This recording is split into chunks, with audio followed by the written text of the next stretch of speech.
say that I'm a human right activist that wants everyone to be equal instead of saying that I'm an American? Because you don't think that a true American is a human rights activist that wants everyone to be equal. If I asked my baby cousin,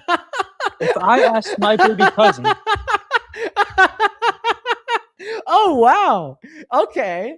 All right. Okay, fucking Mr. Fascist. Dude, what are your thoughts on the Nazis? Dude, honestly, did you like cry when like the South lost the Civil War? You know, if you're teleported back to 1930, you know, would you fall in line with a Hitler Youth?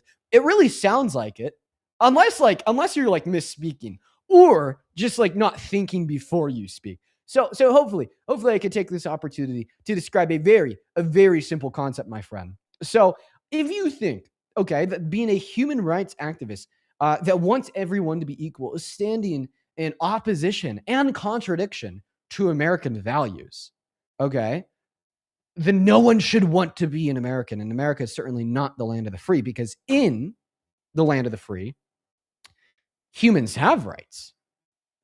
In the land of the free, everyone is equal. And by arguing that being a human rights activist and thinking that everyone should be equal stands in opposition to what it truly means to be an American, you're arguing that what it truly means to be an American is not to believe in a land where all are free. Welcome to the neighborhood! Yeah, welcome. that you are a part of why Kirk got shot. Also is CNN. Also is every single liberal person that calls ICE Gestapo. If you come into our country illegally, says the guy that supports a president you're cutting me off, that called dude. for the execution of Democrats Shut in the Congress. fuck up, Dean. Like, says this the is how guy unfair. that supports the president that said Democrats deserve to die. Quote unquote, hang them. Well, they were referring to illegal orders for the military that he never did. So they should go to hell.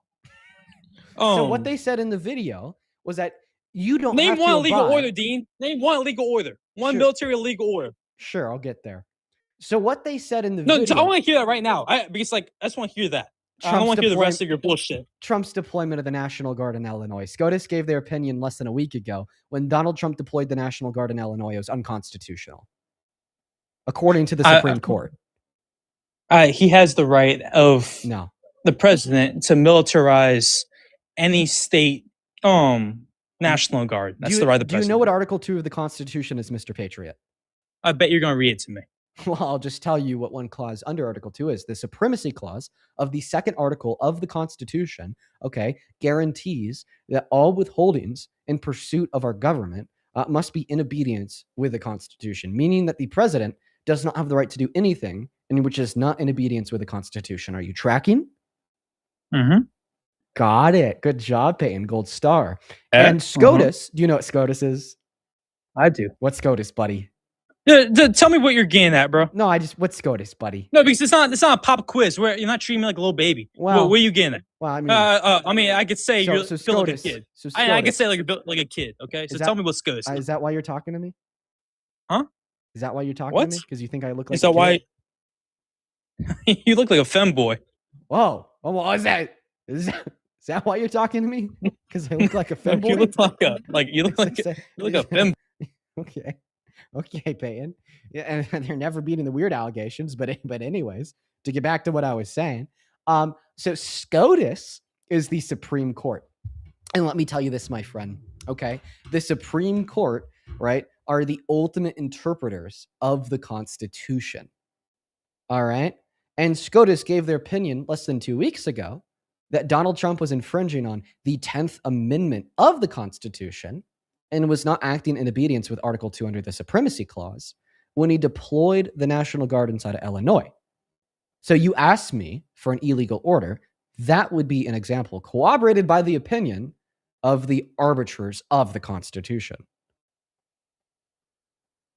And you continue to tell me that I look like a femboy. Hey, dude, I don't know what to tell you. The homoerotic fantasies got to stop, Peyton. You got it, bro. I do got it. I do got it. I absolutely do got it. Good boy. Let's go ahead and get that next Trump supporter loaded up into the live right now. Only hop inside of the queue if you happen to be an American adult that supports Donald J. Trump as president, please. Let's go and get that next guest connected. We have a couple people to thank here. Delilah, so I'm going to call you Della. Della, thank you for the 14 Canadian dollars over on YouTube Super Chat. I appreciate you for that love. Della says, #1 fan. Thank you so much, Della. That is DELA. Show some love to Della down below in that chat while we look for that next Trump supporter right now. Everybody, just do give us a moment. Everyone, just do give us a moment to get the next Trump supporter up in here. We have quite a few people to thank. You guys have been incredibly kind. All right, moving on to the next guest right now. We got Big Memphis loading into the box. Here we are. I would also like to quickly thank, let's see here. Yo, Atmospheric Wonders. Thank you so much for the $50 donation over on Venmo. Holy shit, Wonders. Show some love to Wonders down below. Wonders, that is so fucking incredibly kind of you. Wonders with the $50 super chat says, I appreciate all that you do. I appreciate all that you do. Thank you so much for your kindness, Wonders. I want to see 500 Wonders sub you. Seriously, that is so incredibly kind of you. I'd also like to thank Jody for the $25 on Venmo. Thank you so much, Jody. Let's get 250 Jody W's, who says, this guy's the perfect person for the Trump cult. He's not a very smart man. He thinks if he talks loud, that means he's right. Yeah, they all do that. It's very embarrassing. Thank you for the $25, Jody. And then, yo, Mr. fucking Peter, the GOAT, thank you so much for the $75 over on Venmo. Dude, holy shit. Thank you, man. I'm so undeserved. Thank you so much for your generosity. The GOAT Peter with the $75 donation says, Peyton has entered has the emotional maturity of a 13-year-old losing at COD. Oh, definitely. Dude was very emotionally unstable, to say the very least. Thank you for the $75, Peter. Huge shout out to you. As well as Rin and Alana, thank you so much for the $5 each over on Venmo. Elizabeth, thank you so much for the $10, who says, and Republicans pretend to be the pro-life party, pro-life until it's anyone else's life. Yup. And then Andrew with the $10, who says, if he doesn't support military intervention, why would would he stop supporting Trump if it happened? Well, I mean, that would have been a great question to ask him before he crashed out and left. Let's go to get that next guest, Kenny, loaded up in the box. Here we go, y'all. Then Tom, thank you so much for the $25 over on Venmo. Let's fucking go, Tom. Tom with the $25 says, this month's Christian GOP has gone from defending sex crimes to murder to stealing. Dude, it's just January. What a mess. Also, Christians supposedly believe we are all sinners, but don't use that as a permission to sin. Honestly, you cooked with that shit. Yeah, because he was trying to say all countries are invaders, so therefore invasion's okay. Well, if he's a Christian, all people are sinners, but sin's not okay. Very good point, Tom. All right, we got that next guest loading up in here right now. Very honestly, really good point. Good shit. All right, guys, only up inside of the queue of your MAGA, please. Only up inside of the queue of your MAGA. We got Robert loading up in. Hello, Robert. Do you support Trump? Robert's not here. Give him a second. Definitely not here. Calvin, hi, how old are you? 18 years of age. Are you driving? I'm in traffic. Yes, sir. Unfortunately, can't be driving on TikTok Live, Calvin. Feel free to hop back inside of that queue as soon as you're not driving. I'd love to have you up, my friend. Moving on to the next guest right now. We got Biodegradable Rage connecting to the live stream. And while we got Biodegradable Rage connecting, oh my God, Martin! Martin sent $100 over on Venmo. Martin, that is so fucking kind. Thank you so much for your kindness and your generosity. I say this all the time, but I want to repeat it now. That is just so undeserved by myself. Just Jesus Christ, dude. Thank you. Thank you so much for the $100, Martin. That is so fucking kind. All the love in the world to you. I want to see 1,000 Martin W's in that chat. Martin with $100 says, hey, Dean, I love your video streams and everything you do and everything that you stand for. And I hope that you continue to educate people and continue to make great content. Love from Minnesota. Well, Martin, one last time here. Seriously, thank you so much for your incredibly kind generosity. I don't deserve a penny of that. Holy fuck. Thank you. Thank you so much. And I hope that you're staying safe in Minnesota right now. I've seen videos. Things seem to be getting pretty crazy down there. Hi, do you support Trump? Hi, yes, I do. How old are you? Oh, I'm 18. Sorry. What year were you born in? 2007. I'll trust you for now. Why do you support Trump? Okay. Actually, I really want to share this ICE story that's happening in this city called Salisbury, Maryland. Can I please share it? You have this platform, and I would love to share this and to get awareness for it. Yeah, for sure. So the only thing... it's valid. You can look it up and you can research it. It's valid. I just want to get this. I am born in 2007. I'm 18, here's what I was going to do, me. feel free to shoot me a DM on my Discord with a link to the story, and I'll share it publicly on live myself. I'll absolutely do that. If you share a link to the story to my DMs on Discord, I'll read it off. You could find my Discord by joining my main Discord. The join code is Dean, DEAN, and then you'll see that I'm online and on the right hand side of your phone screen. Then click my name and then click message and then attach a reference to the story, and I'll happily read it off. We're gonna go to get that next guest up in here. Only hop inside of that queue if you happen to be a Trump supporter. Only hop inside of that queue if you happen to be a Trump supporter. And guys, the reason why we do that, why I just want to see a reference, is to just make sure that there's not like non-reported misinformation being shared.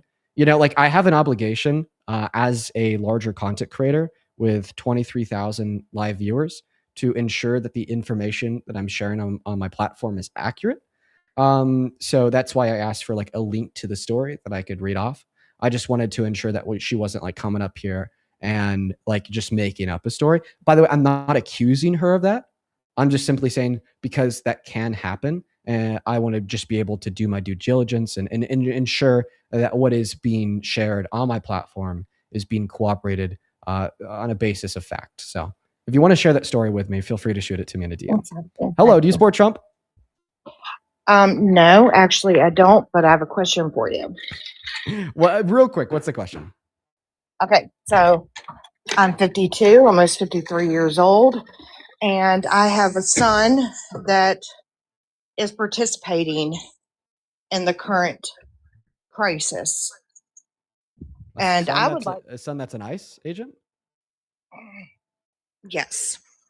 Oh, I'm really happy. So, I'm really happy that I gave you an opportunity to ask your question. Please ask away. well, I'm not allowed to talk about it openly to friends and family.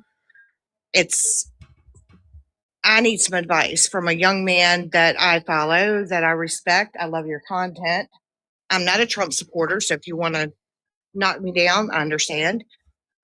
He is a Trump supporter, unfortunately, and I'm not sure what to do as a mom.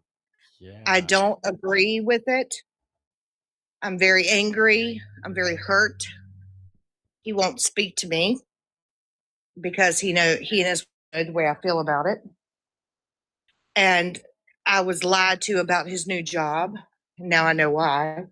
I worry about his safety, but I worry more about the safety of others, honestly. So I would just like, he is 28 years old. I love him. I respect him. I just don't respect his beliefs. It's astonishing to me what's happening. I think it's absolutely disgusting what's happening.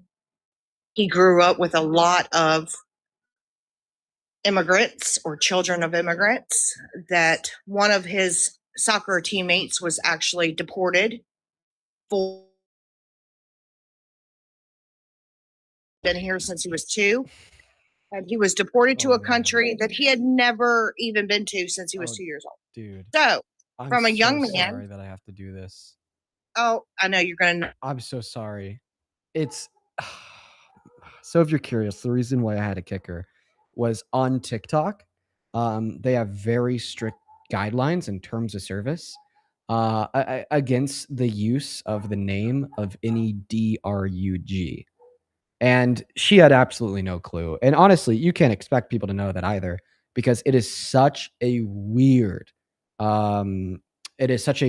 fact of their terms of service. It is like no one would reasonably expect that.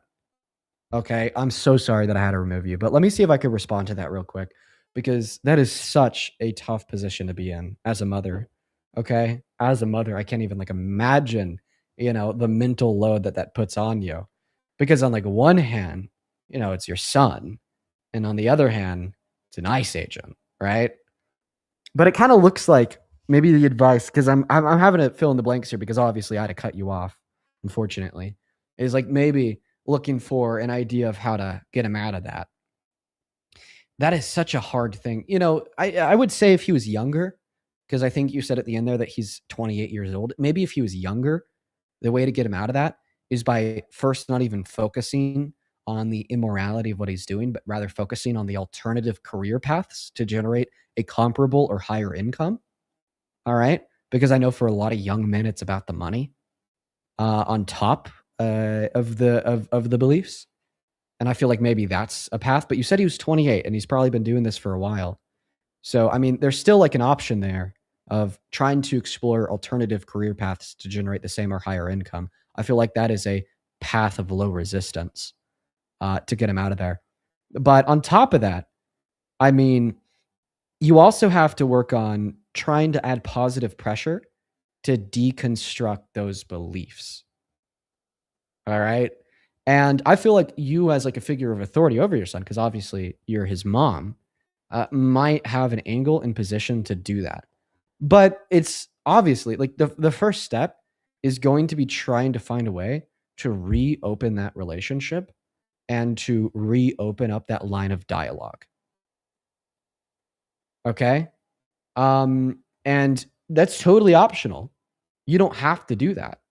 No one is obligated to have a relationship and be in communication with people who cause so much harm that you vehemently disagree with. But on the same note, reforming that relationship, kindling that connection between a mother and a son, and reopening that line of dialogue, okay, is going to be really important to then set the stage for like the eventual deprogramming. And here's something that like I've experienced within my interpersonal life, okay, is to try to do your best to seem like it's a tough act. To seem like you understand where they're coming from, so then their gut reaction isn't to deny your input, but rather to hear you out. Because if it doesn't seem like you understand where they're coming from, they're more likely to experience that gut reaction of fight or flight, where they just want to fight against what you're saying, and flight would be to stop talking to you. But if you could kind of kindle that dialogue and make it seem like you know where they're coming from, that would then create an environment, A, built on a foundation of love between a mother and a son, to then B, okay, have genuine dialogue and hopefully connect over why what he's doing is incredibly immoral, why it's not worth the money, and then what the viable alternatives would be to that money. And to that mother, I do apologize that I had to remove you. I bet that you're still listening. It says you're inside of the queue, non-each. The TikTok bans, they only last for 10 minutes. So right now it is 4:39 Mountain. I could bring you back up at 4:49 Mountain. Just to make sure that that the live doesn't get a flag. So non-each. I see that you're in the queue, so I see that you're still listening. If you just have like another 10 minutes to just hang out inside of that queue, here in 10 minutes, I can bring you back up. So if you have that time, I see that you're still there. I would love to bring you back up in 10 minutes. Let's go ahead and move on to a Trump supporter for the next 10 minutes. It looks like they're still in that queue. So we'll bring them back up in 10 minutes. Y'all should expect that. And let's find someone else to talk to for the next 10 minutes. Really weird TikTok terms of service. No one could expect that. No one could reasonably expect to have to get banned or like removed from the live because they said the name of a DRUG. Super weird fact of TikTok's TOS. Truly. All right, we got the next guest, Maggie, loading up in. Only up inside of that queue if you are an American adult that supports Trump as president, unless you're non-each. Non-each can stay in the queue. We're going to go to get that next Trump supporter loaded up in here right now. And then we're going to have that mom back on the stream here in 9 minutes, everyone. Yo, Ray, thank you for the $10 over on YouTube Super Chat, who says, OMG, I couldn't imagine. I feel sorry for that lady. I have 3, and I thank the universe that all 3 are like me and very liberal. Yeah, I appreciate you for the $10, Ray. Thank you so much. Show some love to Ray in that chat. What's up? Do you support Trump?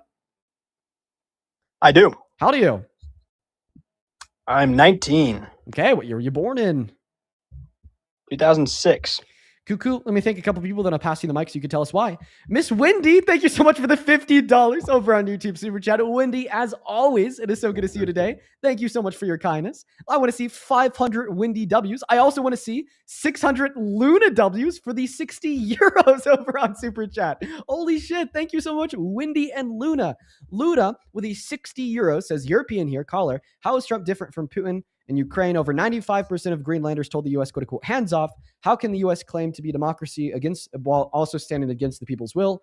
How would you like to be another country taking Alaska? Would be the same bullshit. Yeah, it is completely the illegal annexation of people's the trigger on that invasion. Thank you for the $60 and the damn facts, Luna. I'd also like to thank Ian for the 50 euros over on YouTube Super Chat as well. Dude, holy shit, y'all are being so kind today. Show some love to Luna, Wendy, and Ian. Ian with the 50 euros says, big fan. Keep with the good work. Thank you so much, man. Thank you so much for your kind words and the donation. I want to see 1,000 Luna, Ian, and Wendy W's down below. Thank you all so very, very much. And then one last Super Chat here, Miss Tama. That is Tama. Thank you for the $30. Who says, Dean, what is the state of America? The news has been so chaotic. Well, I think that the state of America kind of resembles the news. The state of America is very fucking chaotic. It is quite the mess. Dude, it's honestly getting even like difficult for me to keep up with. But, you know, of course, I still do every day. Thank you so much for the love, you three. Actually, you four. Show some love to Tama down below in that comment section. A couple people to quickly thank over here on PayPal before we hop into this next debate. Brendan, thank you so much for the $15 on PayPal, who says, I watch your lives as much as possible. And I'd like to thank you for helping me show my mom how bad supporting Trump is. Dude, that's awesome, Brendan. I really hope that you've been able to get her out of that damn cult. As well as Tasha, thank you for the 15 Canadian dollars, who says that last guest doesn't understand what freedom is. Yeah, absolutely. He had no clue what freedom is. Thank you for the 15 Canadian dollars, Tasha. And then, let's get 200 Ashley W's for another $20 over on PayPal. He says, Ashley in Minneapolis again. Sorry for the yapping, but those who use a constitution for hate have never read it. Yeah, man, the Constitution is supposed to protect rights, not take them away. Thank you so much for the $20, Ashley. And then Daryl, thank you so much for the $35 over on PayPal, quote unquote, because I get tired of people talking about your appearance. First of all, and no disrespect to your girl or sexual orientation, Dean Withers, ... is hot. Daryl, I appreciate you for the $35 and the kind words, man. Let's get 350 Daryl on these down below. And then 500 Clayton W's. Holy shit, dude. Thank you. Thank you so much for the $50, man. Clayton with the 50 says, I am back with a vengeance. Thank you for standing up to the fascist, pathetic, and this pathetic idiot.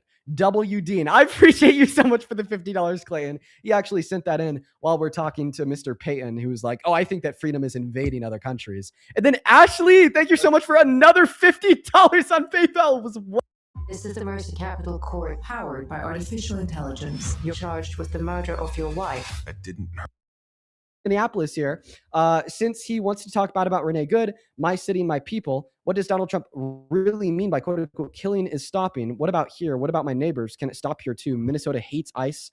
Yeah, bro, everyone should hate ICE. Fucking abolish that shit. You know, abolishing ICE used to be a radical position in American politics, like not even 15 years ago. Now, did you know, according to a recent poll, that over 50% of Americans agree with that sentiment? It's time for them to go, dude. It's time for them to go. And if we need border enforcement, okay, then we need to completely recreate it under a new name and completely new policies with completely different means and use of operation, because ICE needs to fucking go. Thank you so much for the $50. I really appreciate that, Ashley. You've been so fucking kind today. As well as Aaron, thank you for the $25, who says, newish viewer, you helped me find my red line. I'm still a Republican, but see Trump for what he is. I'd like to share how you helped me if that's fine. Well, first and foremost, man, I really appreciate you for the $25, Aaron. And, you know, honestly, I appreciate you sharing that with me. It's good to know that, like, I'm able to even change the minds of people who are not Democrats, not progressives, not liberals, that now even Republicans are revolting against Trump. Thank you for sharing that with me, Aaron. Show some love to Aaron down below in that comment section. And then Joanne, thank you for the $23 on PayPal, who says, watching this all from Norway, I would like to invite everyone to come here and hang out with us without constant fear. Dude, on my fucking ways. Okay, packing my bag. And then Keenan, thank you so much for the $50. That is Keanin. Thank you so much, Keenan. He says, did you see this? The United States is indefinitely suspending immigrant visa processing from 75 countries, and another expansion of Trump's immigration crackdown on immigration. No, I didn't see that at all. I'm gonna have to research that. Thank you so much for the $50, Keenan. please show some love to Keenan down below in that chat for the $50. That is incredibly kind of you. Thank you so much for the love. You guys are so fucking kind. And then Corey, thank you for the 10. Taylor, thank you for the 5. Then Georgia and Wendy, I appreciate y'all both for the 10. Shout out to you, Wendy, and shout out to your bestie. That's cool that both you and your best friend tune in. And then one big one. Holy shit. And this is the last one. Then we'll hop into the debate, I swear. Fucking Yuko. YUKO. Yuko. Thank you so much for the $150 donation over on PayPal. Holy shit, dude. I want to see 2,000 Yuko W's down below in that chat. Yuko, that is it is insane. That is, oh my God, that is nuts. $150. That is like, oh my, that is so much fucking money. That is so undeserved. Thank you for your kindness. Yuko with a 150 says, thank you for taking the time to debate and educate people who support Trump. You standing up for truth and facts and show patience and intelligence. I appreciate all the work you put into creating real conversation to try to increase the critical thinking of our society. Yuko, thank you for your kind words. And ultimately, yes, that is my goal, is to increase the level of critical thought, not only in the American society, but in the world at large, because I don't think that we have enough of it, because it's not too popular. You know, what are like young Americans focus on? Oh, sports, drinking, partying, and about a billion other things. And, you know, all those things have their place, you know, in, you know, one's lifestyle if they choose to live that lifestyle. But like simultaneously, I think that something that needs to be more important in everybody's lifestyle is just to simply think more. And these live streams are supposed to get people to think more. So Yuko, thank you so much for the $150. Show some massive love to Yuko down below in that chat. And then thank you so much to the guests for being patient. I'm sorry that did take a minute. If you want to tell us why you support Trump, go for it. Well, and just for my situation personally, it's like right now has been a really good time to look at the markets, gas prices, and just all around. And for me personally, I feel like my standard of living is better under Trump than just, we'll say, Biden. Okay. I just simply don't think that's true for the average American. Real median wages, their growth is down. GDP growth is down. Investment in manufacturing is down. We had 1.3 million layoffs last year, highest level of unemployment in 5 years, worst job reports annualized since 2003 if we ignore periods during recessions. Things are getting worse, man. The stock market just hit a new all-time high 2 days ago. So we have 2 more minutes before we're going to bring that mom back up. Yeah, so the stock market isn't necessarily a quantitative analysis of how the average American is doing, because like the top 20% of income earners in this country account for around 95% of investments in the market. And I mean, you could actually prove this to yourself by looking at a graph of like stock market performance compared to a graph of the average American's prospect and outlook on their own economic performance as foreseen in the future. Like right now, the average American's economic prospect for the future is the lowest it's been since the Great Recession. Yet, of course, we're still hitting those all-time highs in the market. And historically, I mean, we've seen this trend really take off in modern American history, and we're expecting it to signal something really bad for the future performance of the market. Because if these stocks are all going up, meanwhile, all these companies are performing worse, reporting lower profit margins, firing their employees, downsizing, getting less investment, being less productive. All right. It signals like a really bad future. And like eventually market trends are going to catch up. Sure. That was a long spiel, but it's I don't get how the market being at an all-time high is bad, but it's not necessarily a bad thing that the market's at an all-time high. But it's also not necessarily indicative of the economic health and well-being of the average American. And then I'm also just looking at U.S. inflation rates. Like we're at the lowest we've been in 5 years. And I mean, how? We are. Hey, welcome back in. Hello. Miss Mother. I don't believe I asked your name. What is your name? Charlie. Okay. Charlie, am I saying that right? You are. Thank you. Thank you for all the love and support. Oh my gosh. I feel like I live in a different area. You guys are incredible. Well, Shirley, I'm going to quickly respond to the last thing that South Dakota Sports said. Then I'll, either put them on mute or put them back down in the comment section. And then That's fine. I could debate all night long. I just can't debate with my son and daughter-in-law. God, I love you, Shirley. You're awesome. And I will watch my words. Sorry, I didn't realize. No, it's okay. That is like such a really weird factor to the TikTok terms and service. Something that like is super unexpected. And I'll actually gosh, I just love this. Look at all the. I bet all these are young people too. Well, you'd actually be surprised. My average viewership range on both TikTok and YouTube is the age demographic of between 24 and 34. But yeah, just give me one moment. I'm going to respond to the last thing that this other guy said, and then we'll all redirect our attention. Look at all these. You guys are awesome. As a self-employed home health caregiver for the elderly, sick, and disabled, man, maybe I need to start a little channel like you. Yeah. My mom's actually said something similar to that in the past. Okay. I'll just say this one last thing to you, South Dakota Sports. So here's the deal. Okay. So the last thing that you said is that inflation is at a low. So inflation being low, it is, sometimes a super positive economic indicator, but it's not all the times a super positive economic indicator, because inflation can go down by a multitude of factors. But one of those factors would be a reduction in the demand of a good, reducing that good's equilibrium price onset, because consumers are spending less and they have less money and they're less confident in doing so, which is typically true during recessions. So if we look at recessions in American history, and most of these recessions, unless there's stagflation present, like in the oil crisis of the 70s and 80s, okay, inflation went down, and in many circumstances, deflation took place. So when we see inflation going down, which is seemingly a good thing, but we see it in connection to slow GDP growth, terrible job reports, terrible economic outlook for the average American, a slowing level of investment into manufacturing, the highest level of manufacturing bankruptcy since the Great Recession. All in all, from the holistic perspective, we're actually painting a pretty negative future for the United States of America. So somehow inflation being low and the economy doing really good, this is somehow bad. Well, I just feel like if we flip this, it's not the economy doing good, and I've already explained that. And by the way, this isn't like this isn't something that's unique to Trump. Like we experienced deflation during the Great Recession. Like not only was inflation low, but deflation was taking place. Okay, yes, but that was at the same time that the economy crashed. Exactly. So like when the economy is not doing good, people will spend less. And when people spend less, the price of goods goes down because there's less demand, which means deflation or subsiding inflation. Now, I'm not saying that every single time we see subsiding inflation, that means the economy is crashing, because that's most certainly not true. Like when we saw subsiding, inflation under the Biden-Harris administration rebounding from the pandemic, that was a really good thing. But all that I'm saying is that it's not true that every time inflation goes down, okay, the economy is better.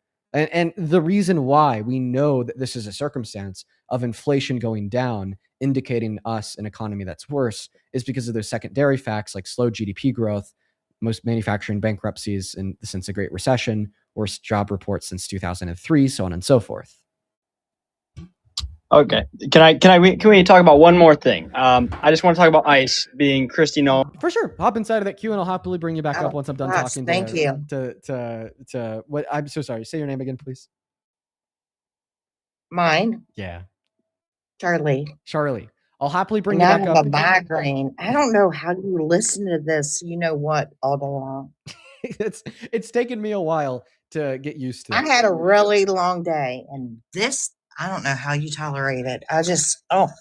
So I'm going to watch everything that I say, because I do have to watch. The reason I don't go live and the reason I don't post certain things is because my son's wife is also working for the government, and she watches everything.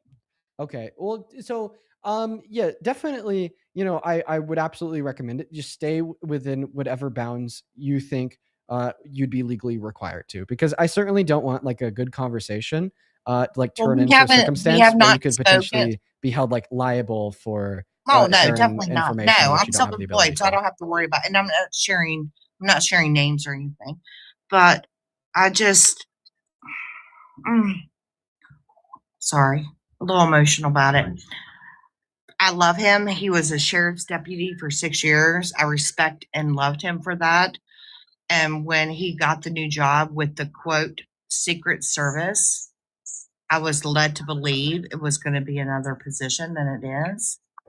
And just through my investigation and knowing what's going on, now I know what he's actually doing. And so they won't see us, they won't speak to us. I don't know what to do. I love him, but I'm so disappointed. Yeah. I mean, Trump is vile.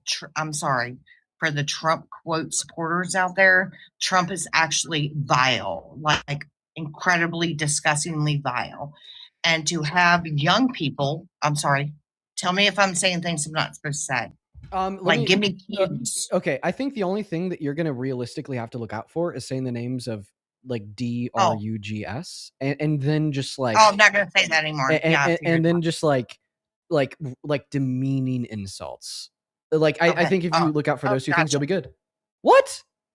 Oh yeah, look at that. Oh my goodness. Hey, are you going to be free tomorrow? No. Oh, they got banned again. That time they got banned. Oh my goodness. And we actually have to restart the live now because I've gotten more than 2 flags.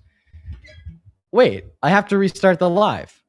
That means you could come back. Hey, look at that. All right, cool. All right. I'm sorry. It's gonna be painful. Yeah, I have to restart the live, which means because it's technically a new live stream, you could come back.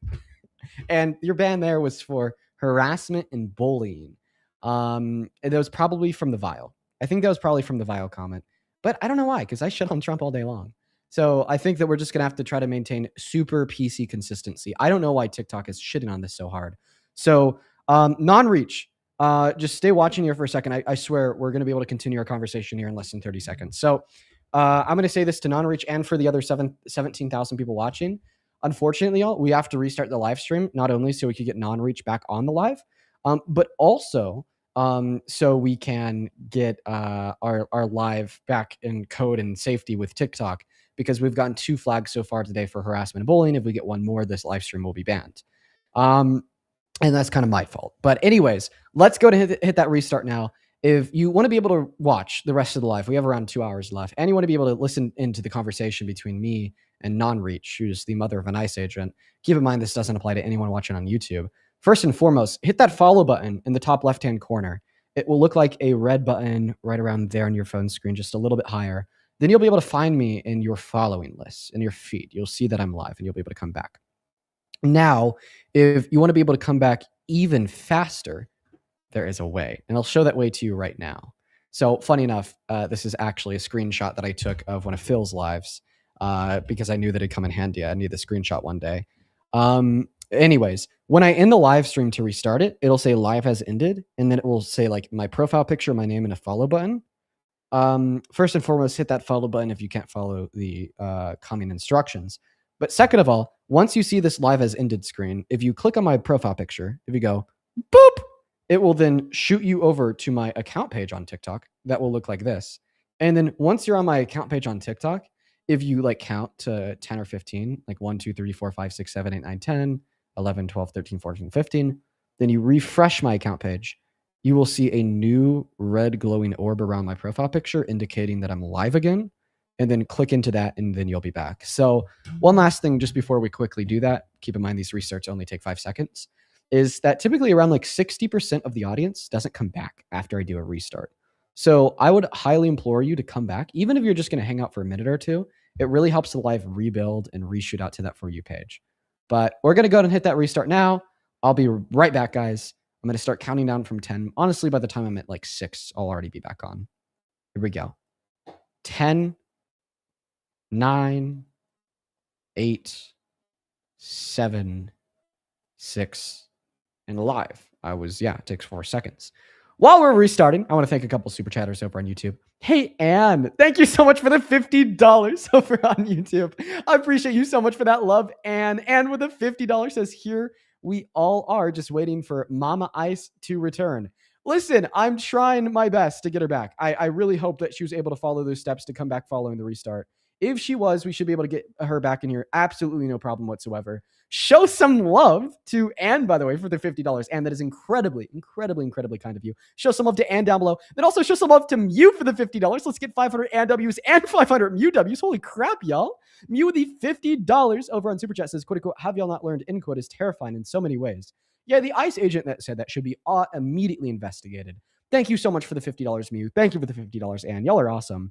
By the way, if you're watching over on YouTube and you do want to support me, I just wanted to be known that they take around like 60% of the proceeds. If you want a way to support me directly, the V and the P, the Venmo, and the PayPal, pin message, link tree bio on TikTok, that is a great alternative method. But welcome back in to the now 8,000 people that have rejoined us over on TikTok. We hit a restart and it looks like non-reach is back in that queue. I don't, non-reach, sorry. I don't know what's going on, y'all. Welcome back. Oh my gosh. Yeah. So much censorship. It is crazy on this platform. I think that so much for freedom of speech, huh? Right. Yeah. There's no freedom of speech on TikTok. It is rough. Okay. So Dean, just start from the top. I forgot to ask how old are you? I'm 21. Oh, yeah, you're younger than my youngest. My youngest is 25. Okay. So I just gonna make one request real quick. There's probably like a bunch of new viewers on TikTok, on YouTube, because this has had to be broken up and now multiple fucking lives because of TikTok censorship. So if you just kind of want to like start from the top and you can say fucking, you can say fucking, but I can't say anything else. Yeah, I'm sorry about that. If you just kind of want to like generally start from the top to give everyone that maybe doesn't know what's going on an idea, that'd be great. Take it away. Okay. Don't be afraid. Don't cry. But don't be silent. Don't make problems. Thought it was Secret Service. Can I even say that? But I've come to realize that it's not.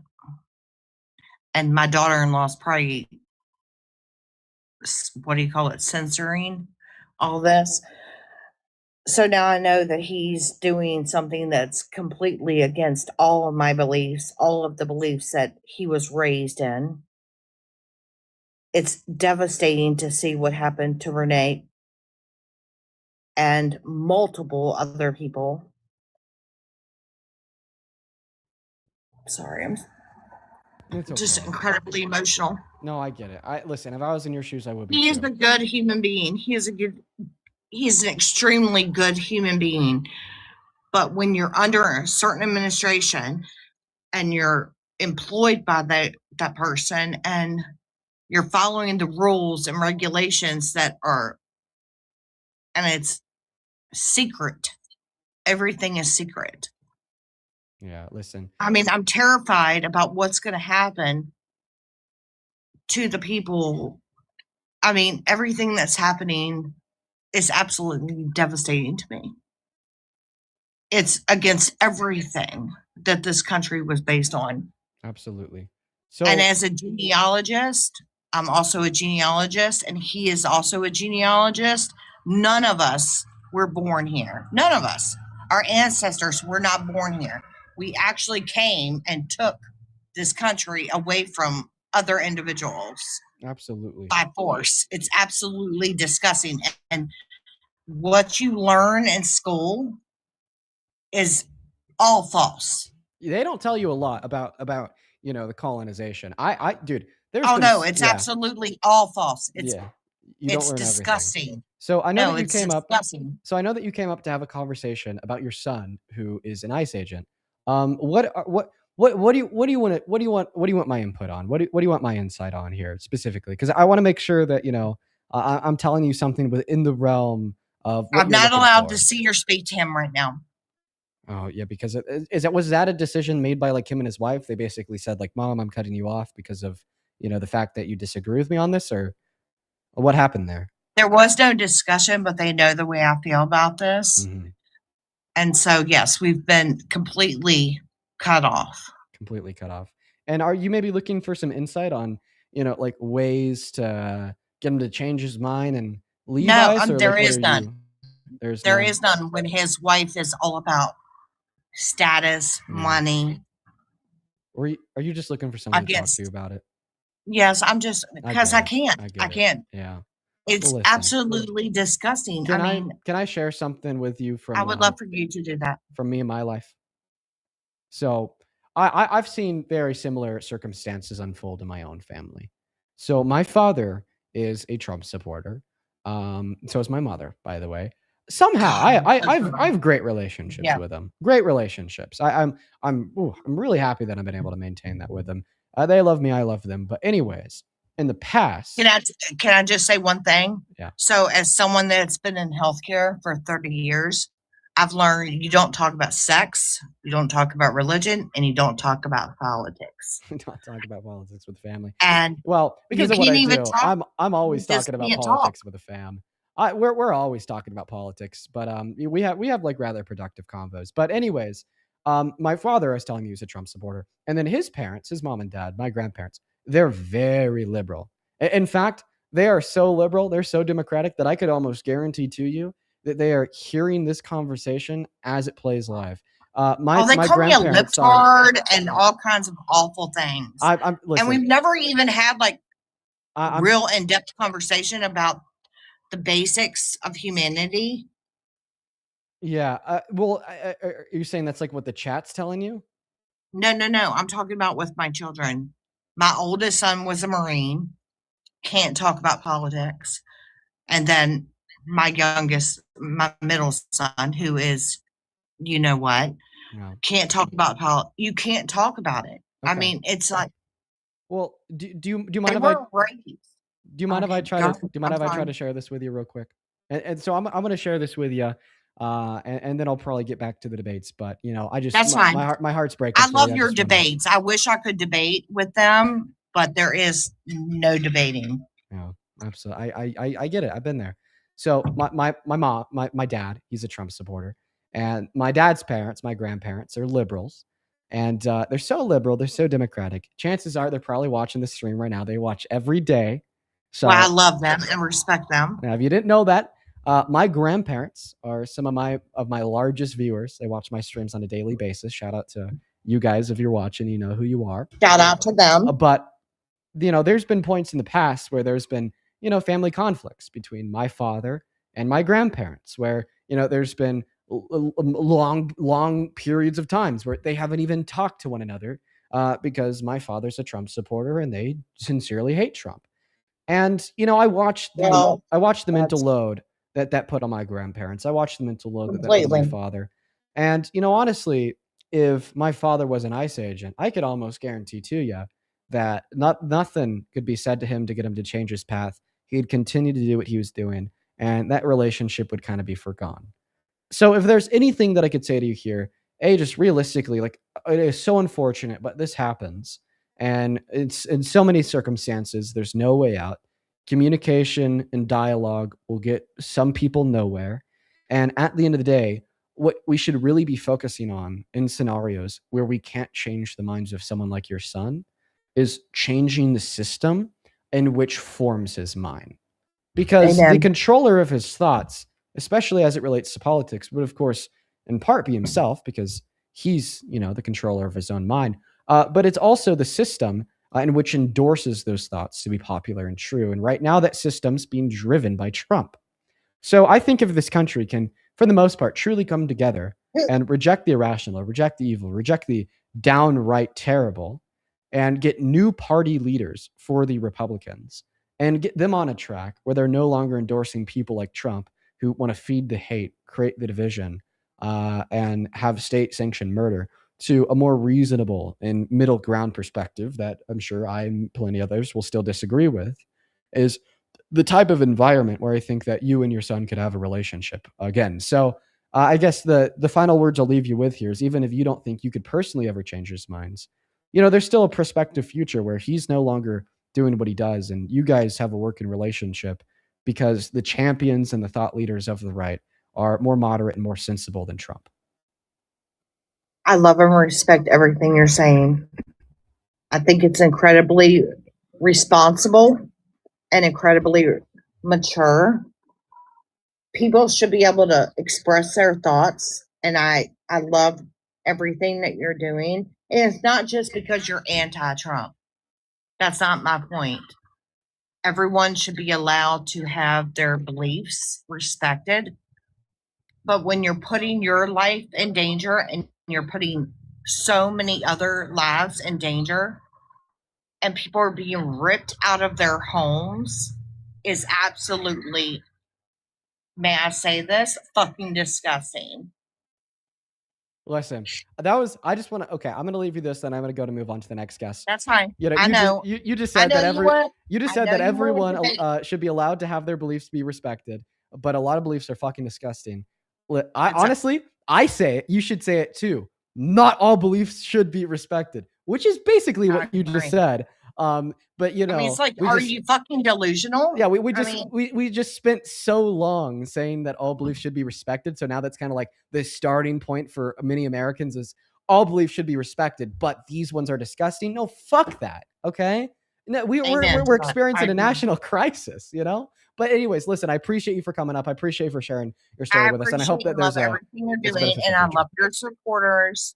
Keep doing what you're doing. You're making bank, let me just tell you. Well, as a self-employed home health person, you are making bank, and I respect that. Keep doing what you're doing. Keep challenging people. Bring awareness and ignorance to the level. But thank you. Have a good rest of your day. Thank you so much for joining us. Huge shout out to her. Yeah, it honestly just looked like she was looking for someone to talk to, and I'm happy. I'm happy that I could be there to talk to her. You know, and I'm happy that conversation, you know, gotta be broadcasted live. But folks, at this point in time, we are going to move on to the next guest, y'all. Only hop inside of that queue if you happen to be an American adult that supports Trump. For the rest of the day, y'all, we are going to go ahead and keep it strictly to Trump supporters. Welcome in. Do you support Trump? Yes, I do. How old are you? I'm 18. I just turned 18 on the 5th. Okay. So you are not a Trump supporter, my friend. Oh my God. You have a good rest of your day. Let's go and get that next guest loaded up into the live, y'all. Only up inside of that queue if you happen to be an American adult that supports Trump as president. Dude, yeah, their most recent post was about me. I mean, shout out to you, but you're not a Trump supporter. Get out of here. You got your fucking screenshot now. Now get away. Let's go and move on to the next guest, y'all. We just want to debate Trump supporters, please. Only up inside of that queue if you happen to be MAGA. We had that guest up before. Yeah, there we go. South Dakota Sports. It is South Dakota Sports time to get back up here. Super duper quick. Tam, thank you so much for the $15 over on YouTube. He says, what can we as U.S. citizens do now to stop ICE? I vote in the midterms. I'm back. Vote in the midterms.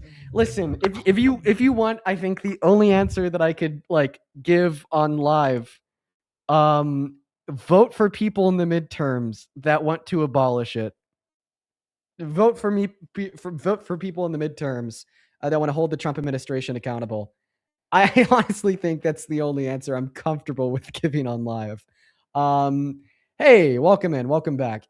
All right, so let's just go ahead and pick up where we left off. You're a Trump supporter. You wanted to move on to a totally new topic. Take it away. Yeah, I figured let's talk about ICE being Kristi Noem was our former governor, and she's now the top of that. Kristi Noem makes me want to fucking vomit everywhere. Ew. Dude, she's pretty good looking, man. She's pretty good looking.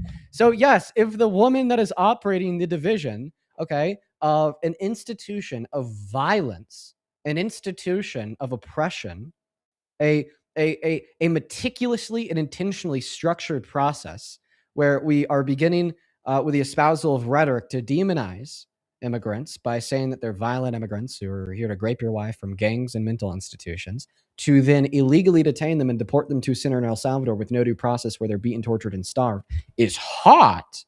That means that it's all good. Are you sure that you're an adult? If you're 14, you could be honest. Dean, I already clarified I was 19. That is genuinely, of course. That is just genuinely like the most prepubescent boy thing I think anyone's ever said on this live. Dean, you said she makes you want to vomit. I was just stating my side of that. Can I give my side of why I support ICE? Yeah. ICE stands. Can you tell me what it stands for? Because I can't remember the words. But what does if you look up what does ICE stand for? What does it say? Immigration something enforcement. Honestly, I forget what the C stands for. Immigration something enforcement. I think it's customs. I think it's customs. Yeah, it's probably immigration and customs enforcement, something like that. Okay, so if the sole goal of ICE is to get illegal immigrants out of our country, why is that bad? Why is it? Well, because I believe that mass deportation is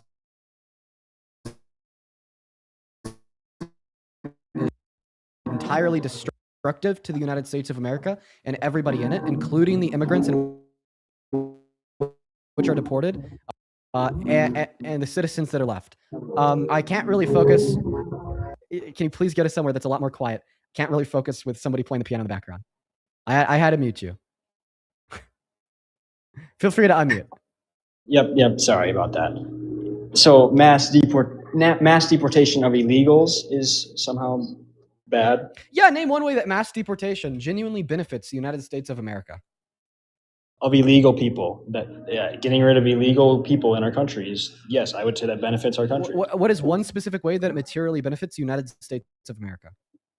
We're getting criminals out of our country. Okay, so you'd argue that the benefit is what we're doing. So how does removing undocumented immigrants from the United States of America benefit the United States of America? Because what it sounds like is you're just giving me a circular argument here. You're saying that it benefits us because it benefits us. Are you saying that having criminals in America is better than not having criminals in America? I would definitely say giving undocumented immigrants a pathway to residency or citizenship is preferable to mass deportation, because instead of destroying our economy by forcefully removing 8.3 million of our laborers and 11 million of our consumers that contribute 1.1 through 1.7 trillion dollars to the GDP, while also directly paying over $100 billion per year in taxes on the federal, state, and local level, is beneficial. It also would increase real median wages, because then we'd be giving them more bargaining power. It would increase the productive capacities of our country, because then undocumented immigrants would be able to work in more fields and access more social safety nets to give them more economic mobility. Meanwhile, mass deportation destabilizes our economy, particularly the manufacturing sector, because we're forcefully expelling their laborers.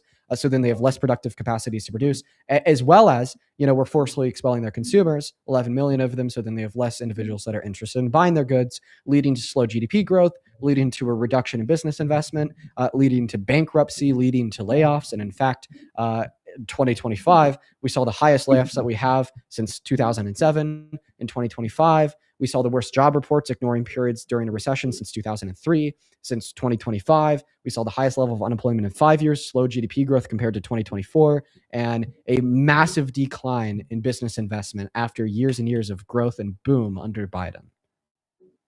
Okay, I have no problem with immigrants that come here completely within the law. That is a good thing. Yes, that's a great thing for a country. That's not the goal of ICE. ICE is getting rid of illegal immigrants. That's the goal. Well, I know. How are we against them? I definitely just told you.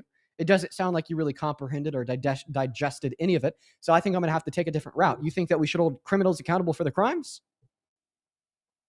The spiel you went on was saying how illegal immigrants help our economy, basically, by working, right? Yeah, so that was the first of my arguments, was to demonstrate how mass amnesty is beneficial to America because it grows our economy, and mass deportation is detrimental to America because it hurts our economy. Of course, there's many other arguments that I have here, like the social and moral fabric of the country and the heinous human rights abuse, in which is true of deportation, yet not true of amnesty. But we're going point by point. Okay, if those same people want to come here to work, they can come here legally. There's nothing holding them back from coming here legally. If Actually, they're here there is. illegally, go ahead. Yes, 25 years of neglect from our Congress is what would be holding them back from coming in here legally. In fact, the main incentive and drive of undocumented entry is just how unattainable the legal means of entry into this country truly are. And by the way, that's also why you'll never hear somebody like Trump stand in front of a podium and say that he wants to make the legal means easier, is because he would prefer to allow for that incentive to continue to exist for undocumented immigration. So then he could implement short-term fixes, like scaring them away by being a fascist, as he is today. So then once he leaves office, and then we have that problem of more undocumented immigration again, because there was no long-term solution, the Republicans can turn around and run on it again. And this is also a really big reason why I think that the Democratic Party needs to reform itself and actually produce real material results of pushing for good immigration policy when they hold a majority in Congress and the presidency. Okay, 25 years of Congress neglect. That's basically a person has to go 25 years without going against our Congress. No, I'm saying that Is because saying- of I'm saying that 25 years of congressional neglect have created a There's no turning back.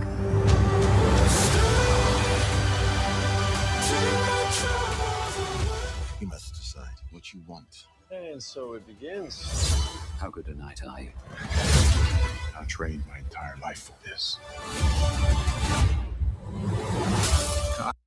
Yes, I do go to went to a public school. went to a public school. Okay. So are you just saying that there's also legal immigrants? Yeah, that's true. There's also legal immigrants. That doesn't dispute anything that I said.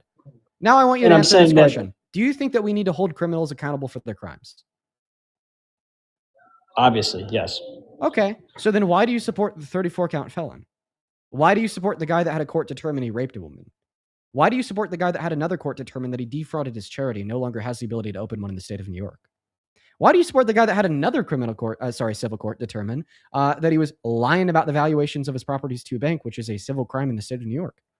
Why do you support the guy that has now defined Congress and breaking federal law, ironically, an act that's a crime, just like undocumented immigrants, breaking federal law, okay, by denying the Epstein Files Transparency Act and only releasing 1% of the Epstein files?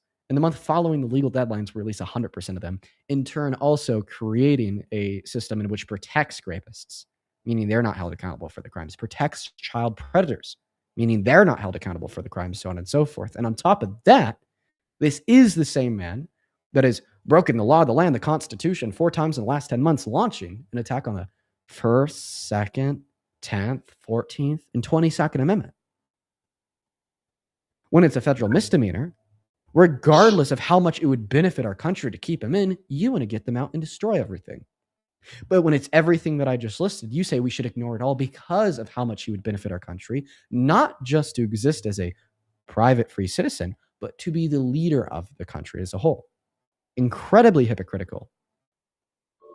I just okay, is Trump Trump is helping this country more than he's hurting this country, in my opinion. And so, well, I disagree with that, but let's just assume that it's true. So are undocumented immigrants. So if you're willing to ignore one's crimes, if you think they help the country more than they hurt it, then you should ignore the misdemeanor of every single undocumented immigrant. No, okay, let's talk about Minnesota. So No, I want you to respond to that. You're saying that you are willing to ignore Donald Trump's heinous abuse of the law, crimes and violent offenses like rape, because you think that he's more beneficial to the country than he is detrimental. So then why don't you hold that same energy towards undocumented immigrants? I'd rather support one person's crimes than thousands of immigrants' crimes. Would we rather have one person committing crimes or thousands on thousands of people committing crimes? If that's what you're trying to ask, why? Now you're trying to respond to that question with use of a dichotomy. Don't dichotomize the question. Don't dichotomize my question, because my question didn't imply any dichotomy. I'm just simply saying your logic is, well, I don't care if this person's a criminal. They should be able to run the country given the fact that they help it. So why can't I say, I don't care that these people have committed a federal misdemeanor. They should be able to stay in the country due to the fact that they're helping it. What's the difference? Well, okay, first of all, I find it hard to believe that Trump did all those things that you said, and he's still the president of the United States. You shouldn't find it hard to believe at all. Just look at a mirror. You are the reason why he was able to do those things and still maintain the position of the presidency, because you just simply don't give a fuck. Why are the people that allowed that felon to be president now saying, I don't believe the felony because he is president? You're the one that made the intentional and conscious decision to still support him after the criminal court found him guilty, to still support him after the civil courts found him guilty, to still support him after he attacked the 1st, 2nd, 10th, 14th, and 22nd Amendment, to still support him after another civil court determined he defrauded his university, to still support him after J6 and his pardons of the violent rioters that tried to kill cops, to still support him after he intentionally concealed classified documents at his private estate in Florida, committing a federal crime. You're the reason that he's still president after all of those things. And our country is in a better place because he's president. Oh, name one thing about our country that is in a better place today than it was a year and a half ago, because we've already gone over the economy. Everything's worse. We did. So then what's better? So then what's better about our country compared to where we were at a year ago? Name one material fact of the United States of America that you believe is better off because Trump is president? We talked about two things earlier. So besides those two things, we're getting rid two of topics that you lost on, then like completely moved away from.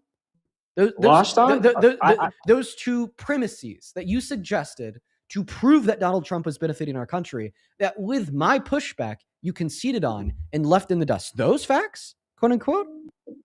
I did not concede. I'm not going to sit and talk because you go on these long spiels where you're a great talker, and I'm not going to sit and come at that. You can't tell me that the market being at an all-time high and inflation being down is a bad thing for our country. And I'm not. I can't believe that. So I hope that you were celebrating during the Great Depression. Inflation was down. You better have been celebrating during the Great Recession. Inflation was down. But you better have been celebrating during the beginning of the pandemic. During the beginning of the pandemic, we're looking at 2020 or early 2020. Inflation was down.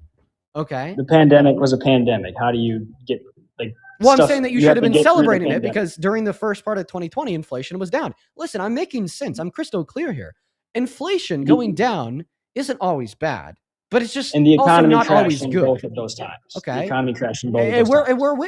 And we're witnessing an economic crash today. I mean, listen, dude. GDP growth down by %. Worst job report since 2000. Already said all this. Most manufacturing bankruptcy since 2007. And now you're saying that I've already said all this. Yes, I've already said all this 4 times to you, and you still don't fucking get it. Because the market just hit a new all-time high 2 days ago. Because you think that somehow the stock market is an evaluative tool of overall market performance, which is evidently false. Once again, I'll just give you the rationale for that again. Go look up stock market performance on a graph and then compare it to a graph of the average American's economic outlook and perspective over the course of the future. Right now, the average American is the least confident that they've been since, once again, 2007 in their future economic performance. So if your follow-up question is, well, how can it be the case that we have awesome stock market performance while the average American is just simply not confident about their future? Well, it's because the top 20% of income earners, not the average American, account for 95% of investment in the market. Okay, D, let's just say Biden's president right now. Our market's at an all-time high and inflation is low. Are you still saying that this is a bad thing? If all other facts were true, absolutely. That is such a false, this. No, you're just economically illiterate, and then you're trying to take it out on me by thinking one-dimensional and ignoring the nuance. If this was going on with a Democrat as president, you guys would be saying how great he is. It's just that's hypocritical. Oh yeah, this is the best argument I've ever heard. For you to assume a belief that you think I would hold, even though I just objectively told you I wouldn't if all facts were held equal, and then to superimpose that onto me to assume hypocrisy. What about the real hypocrisy that is present, that is so far gone unaddressed by yourself by saying that we need to punish criminals for breaking the law, but if Donald Trump rapes a woman and is convicted of 34 felonies, put him in charge of the country as a whole? What about that hypocrisy? No, completely ignore it. He was put there by you. If he had enough votes to put there, then... Go ahead and make that argument. If he had enough votes to get there, then he's obviously going to do good at his job. Well, he was obviously chosen by the American people. So which means are we saying that we... You know who else was chosen by the American people at a margin that we've never seen before, completely unprecedented? Fucking Biden. The guy that you've spent the last 4 years shitting on, demonizing, villainizing. As if he's the worst thing ever. So do you think that Biden was a good president? I believe for me, no. The market was... Oh, but he was chosen by the people. And by the way, no, we had all-time highs consistently throughout his presidency following a rebound of the pandemic. So you should have been arguing in late 2022 when we had an all-time high in the S&P 500 that he was the best thing since sliced bread. You should have been arguing after our rate of inflation fell from 9% to sub 3% faster than any other country in the G7, proportionately speaking, that he was the greatest president in the history of this country. Low inflation, good economic performance, in accordance with your position, means Biden was fucking awesome. But now, when push comes to shove and you're asked about what you thought of his presidency, he was terrible and bad for the American people. I did not say he was terrible. When did I say that? You just said that you thought he was a bad president. I did not. No, I did not. I said the market was in a worse place then. From the perspective, I don't think that his presidency was a failure. So I don't know if you've literally never been told this before, but yes, the stock market generally grows over the course of years. Yes, that's true. Yes, but Like over the last 100 years, the historical annualized rate of growth for the S&P 500 has been over 10%. So on average, every single year, you would have been able to say, we have a new time high, all-time high, meaning the president that served 4 years ago was a really bad president because the market was at a worse place. Even though annualized, once again, average rate of growth for the S&P 500 every year is 10%. Guess what? If some Democrat wins the election in 2028, okay, Gavin fucking Newsom. And then all of a sudden in 2029, we have better economic performance in the stock market than we did in 2027. You better be saying that Gavin Newsom is a better president than Donald Trump because he oversaw better economic performance, because apparently your metric and gauge of economic performance is just literally the stock market. Okay, if that happens, that benefits me as well. So I'm definitely not going to be saying that he's a horrible president. But it's not just that on Biden that I didn't like Biden's immigration policy at all. I'm not a big fan of just like you know nothing about his immigration policy. Just waving people into our country. I don't see how that's exactly. You know nothing about his immigration policy. Do you think that there's an open? Do you think that there's an open border under Trump in his first term? An open border, as in people are allowed to come into our country if they've come in within the law? Do you think that Trump was just waving people in under his first term? If they came legally, I'm sure they were allowed in. No, and the first term, illegal aliens.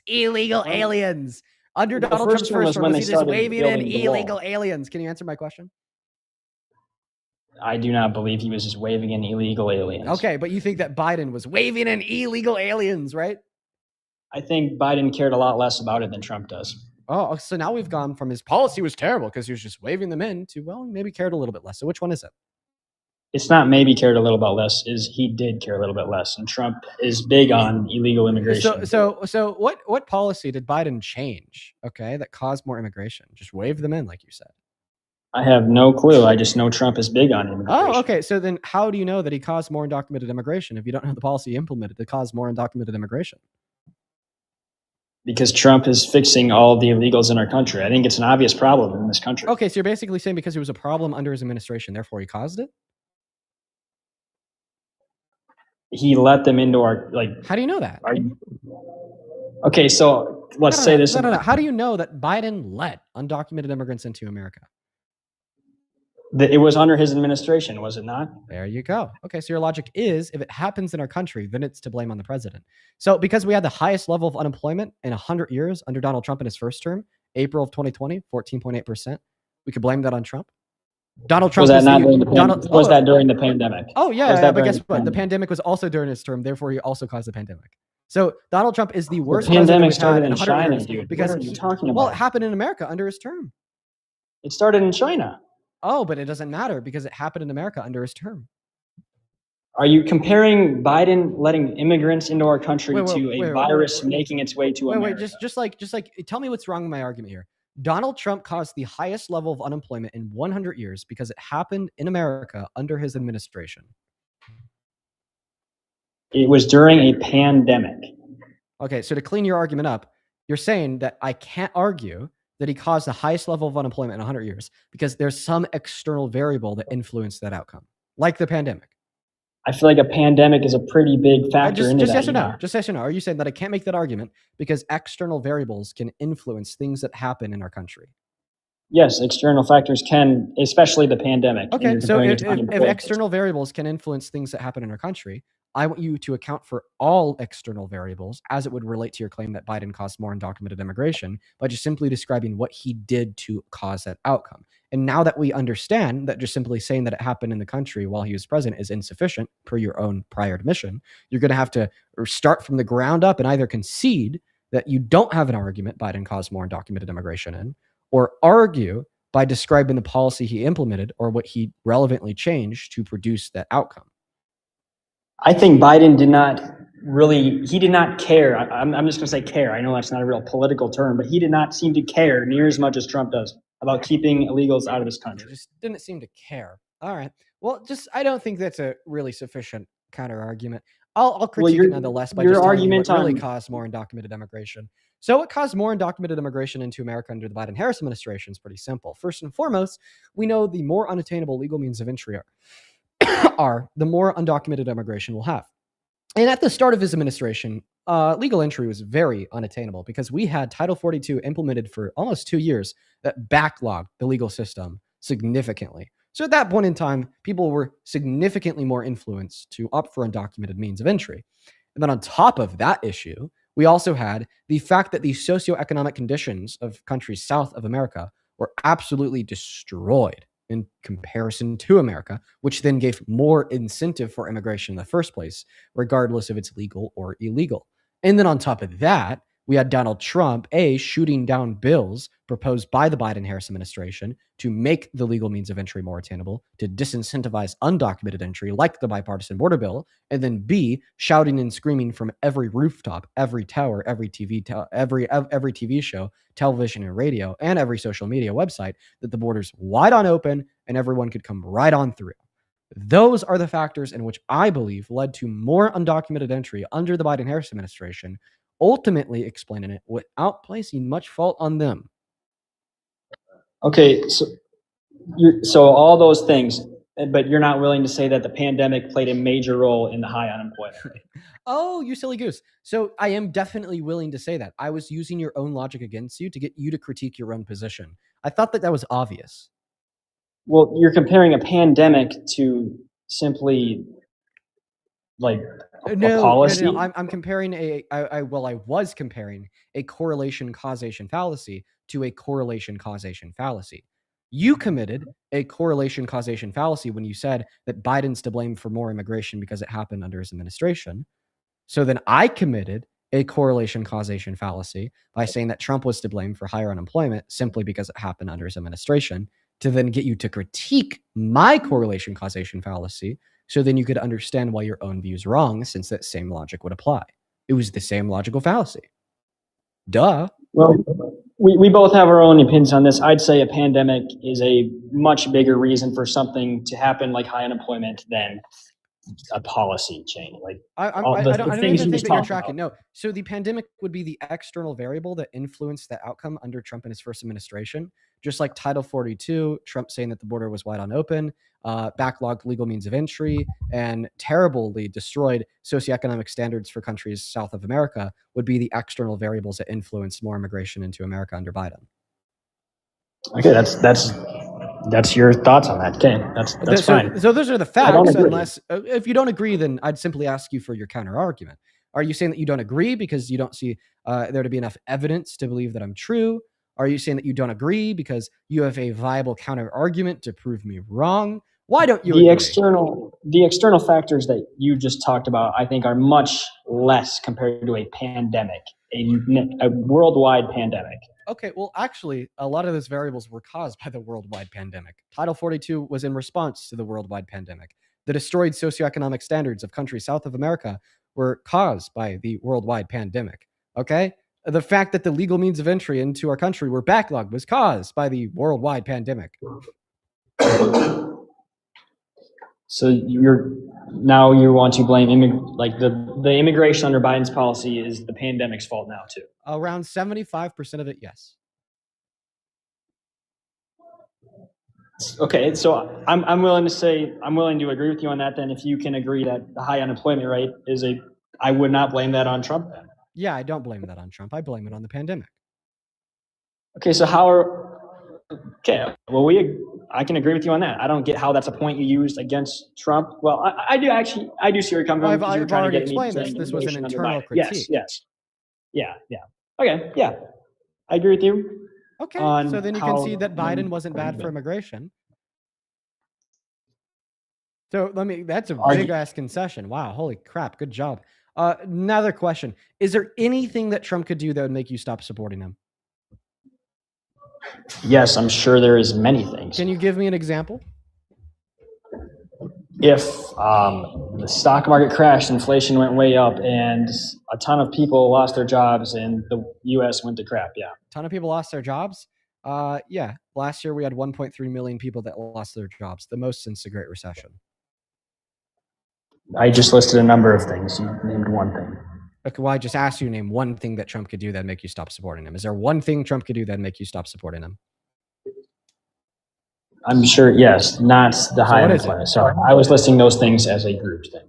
Is there, I what, don't what know. can he do? You don't know? What if he sexually exploited naked women and or naked girls?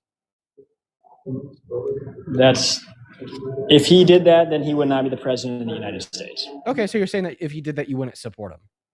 I said if he did that, he wouldn't be the president of the United States. Is that an answer to my question, or is it not an answer to my question? I'm confused. Because I'm trying to determine if he did that and he was president, would you support him? If he did that and he was president, and there was a lot of like, I haven't seen anything on that besides Well, it's from because Trump hasn't done. He's a good guy. He'd never do this at all.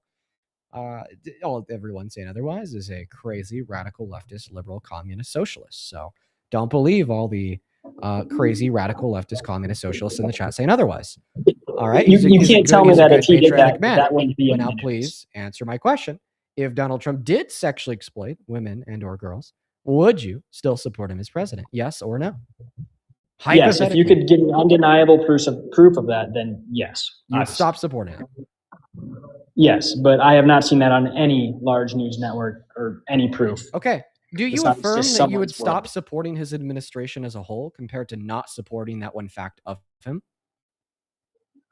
Say that again. Do you affirm that you would stop supporting his administration as a whole?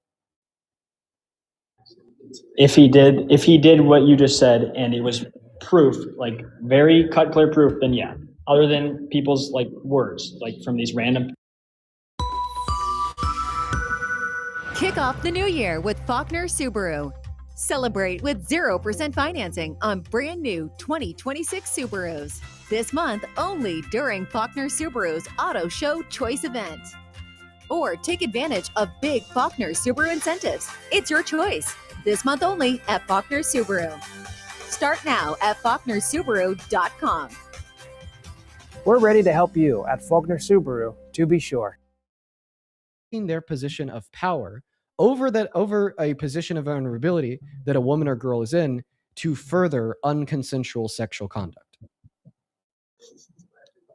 Whatever the definition is, then sure, we'll go with that. I don't know the definition of the word. Okay, but we could fairly label a man abusing his position of power over the position of vulnerability that a woman is in to like unconsensually do sexual things with her. Okay, sexual conduct, that's sexual exploitation, correct? A man doing something unconsensual to a woman. That's very just simple. Engaging in unconsensual sexual conduct, right? Yeah, I would say that's not great. Yeah, so like if a man like followed a woman into a bathroom and she had her pants down and he like unconsensually looked at her naked body, that's sexual exploitation, right? Yeah, if our president did that, I'm sure I would have heard about it.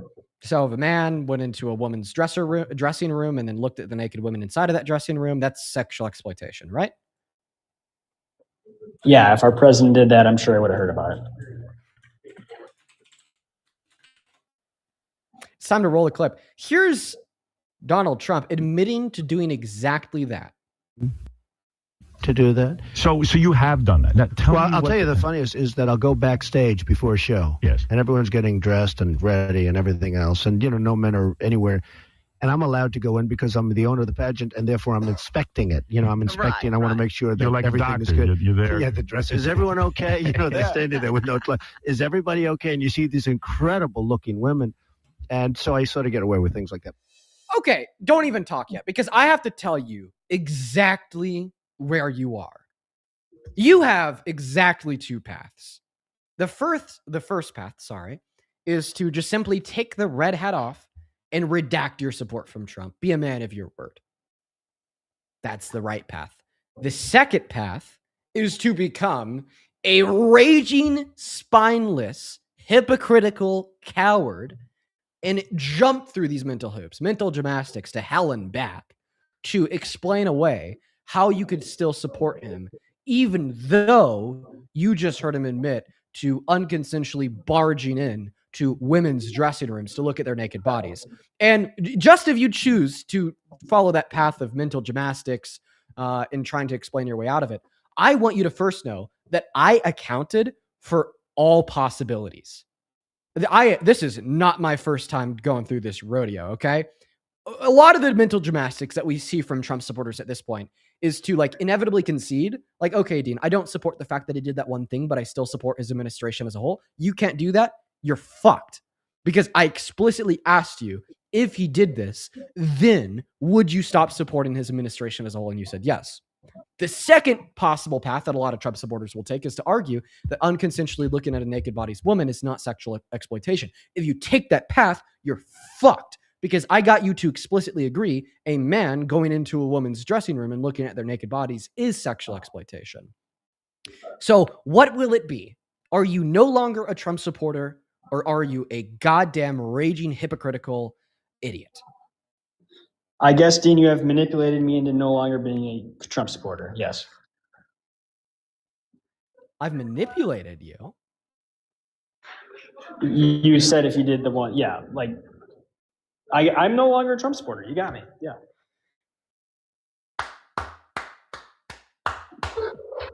Very nice. You have a good rest of your day, man. We were going to talk about ICE, and we never talked about ICE. But you're no longer a Trump supporter. Well, there he goes. Honestly, guys, let me tell you. Okay, yeah, celebration. He said he's no longer a Trump supporter. Woo! But hear me out. What if, because I'm like literally leaving them no viable counter argument, that the only thing they could do is just say that they no longer support Trump, even if they truly do support Trump still? Like, what if that's like the only path that I'm leaving them in, because it is a legitimate, like, intellectual checkmate, like a legitimate checkmate, that like they just are forced into saying that they no longer support Trump, even though they still do. Like, I don't know if I believe him, but hey, listen, dude, what that tells me, I'm going to say this to the last guest real quick, then we'll get the next MAGA person up here. If you didn't mean that, if you're still a Trump supporter, consider why you had to say that. Consider the fact that the reason why you had to say that is because you knew, right, that in accordance with your own principles, it would be logically entailed that you no longer support Trump. And that is a necessary conclusion that you'd have to hold to, else you risk losing your principles.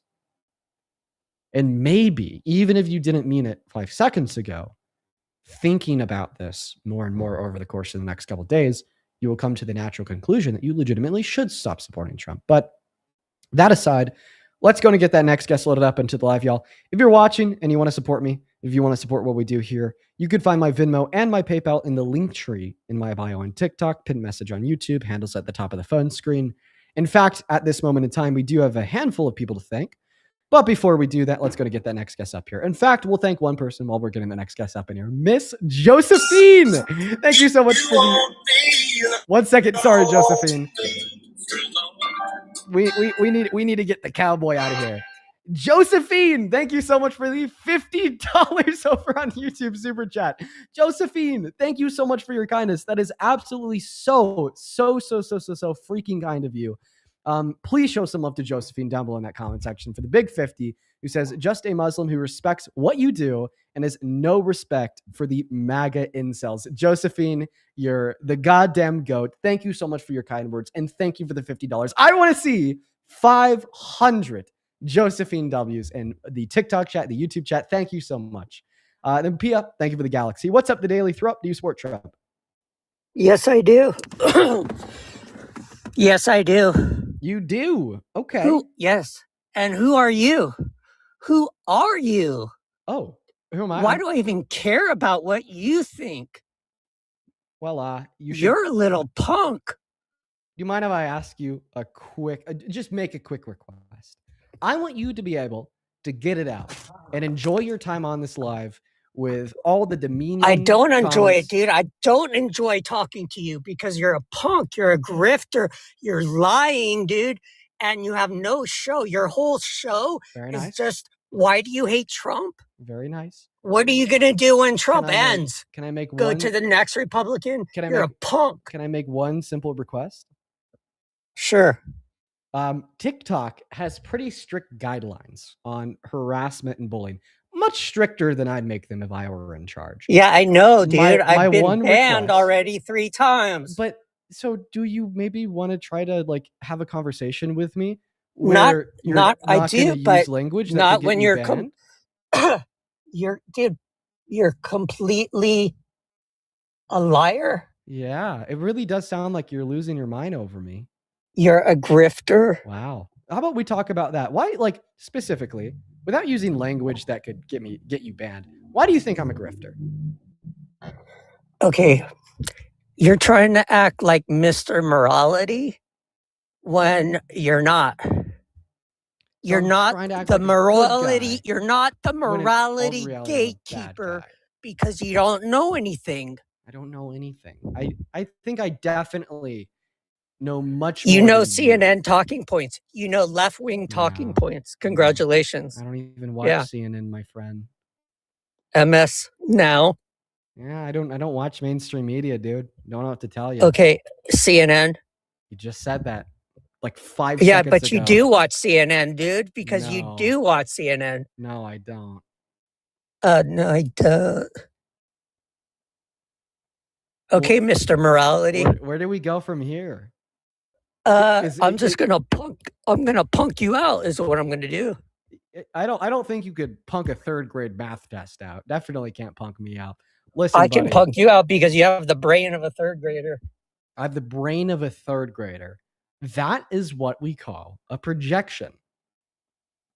No, I don't have a brain of a 3rd grader. You, on the other hand, do. You do have the brain of a 3rd grader. That is very true. By the way, I muted you. Feel free to unmute yourself. That's fine. I'm fine with that. You could unmute yourself. I sent you an invite. I mean, you're an old dude. You probably don't know how, so I mean, I helped you out there. That's what you're obsessed, huh? You're obsessed with age. Go after my age. Well, I mean, I'm your daddy. Call me daddy. I bet you say that to a lot of young people. I bet you do too. Older people. What do you do with all those roses? Oh, all the donations and all that money. All that money. You buy porn, huh? You're a porn addict. No, porn's actually free now. But I'm not a porn addict. Like, do you like? Oh my god. See, like back when he was like 20, you had to pay for the magazines. He doesn't know that you could just like watch it for free online now. So he's like probably like still doing that whole pay for the corn thing. How many models are you subscribed to? What percentage of your weekly paycheck goes to OnlyFans models, sir? Listen, I gotta thank a couple people here real quick for all the money for the grift. No, dude, come back to the TikTok act, man. Don't be scared. Laura, thank you so much for the galaxy. Everybody, we got I got a grift real quick. Yo, NY Michelle, thank you so much for the $10. She says, "Here you go, grifter." Thank you so much for the love, Michelle. Show some love to Michelle for supporting the grift. Eva, thank you for supporting the grift for the motorcycle. Attack on Pony, thank you for supporting the grift for the $10 over on YouTube Super Chat. Oh my god, Attack on Pony. I'm so sorry to hear that. You should privately reach out to me. I want to know more if that's something you're okay with. If you want to get the word out, I mean, I'd happily be willing to help you do that. I'd also like to quickly thank Joshua for the $5 over on Venmo. Says someone come get their grandma. I think that Parker's talked to them before. I think that's a man. I'm not like assuming either. Like they've like identified themselves as a man. I think that's a guy. Thank you for the $10, Joshua. True, it is. As well as Amy, thank you so much for the $50 over on Venmo. Yo, thank you so much, Amy. Amy with the $50 says, "Here's $50 for putting up with the MAGA METH head." Thank you for the $50, Amy. Show some love to Amy down below in that chat for supporting the grift. I'd also like to thank Sophia for the $5 for the grift. Audrey, thank you for the $15 for the grift. Thank you so much. DeMarcus, thank you so much for the $10. Who says, "The wrath of PTS Dean will haunt MAGA forever." Dude, DeMarcus, you were in that live last night. Oh my god.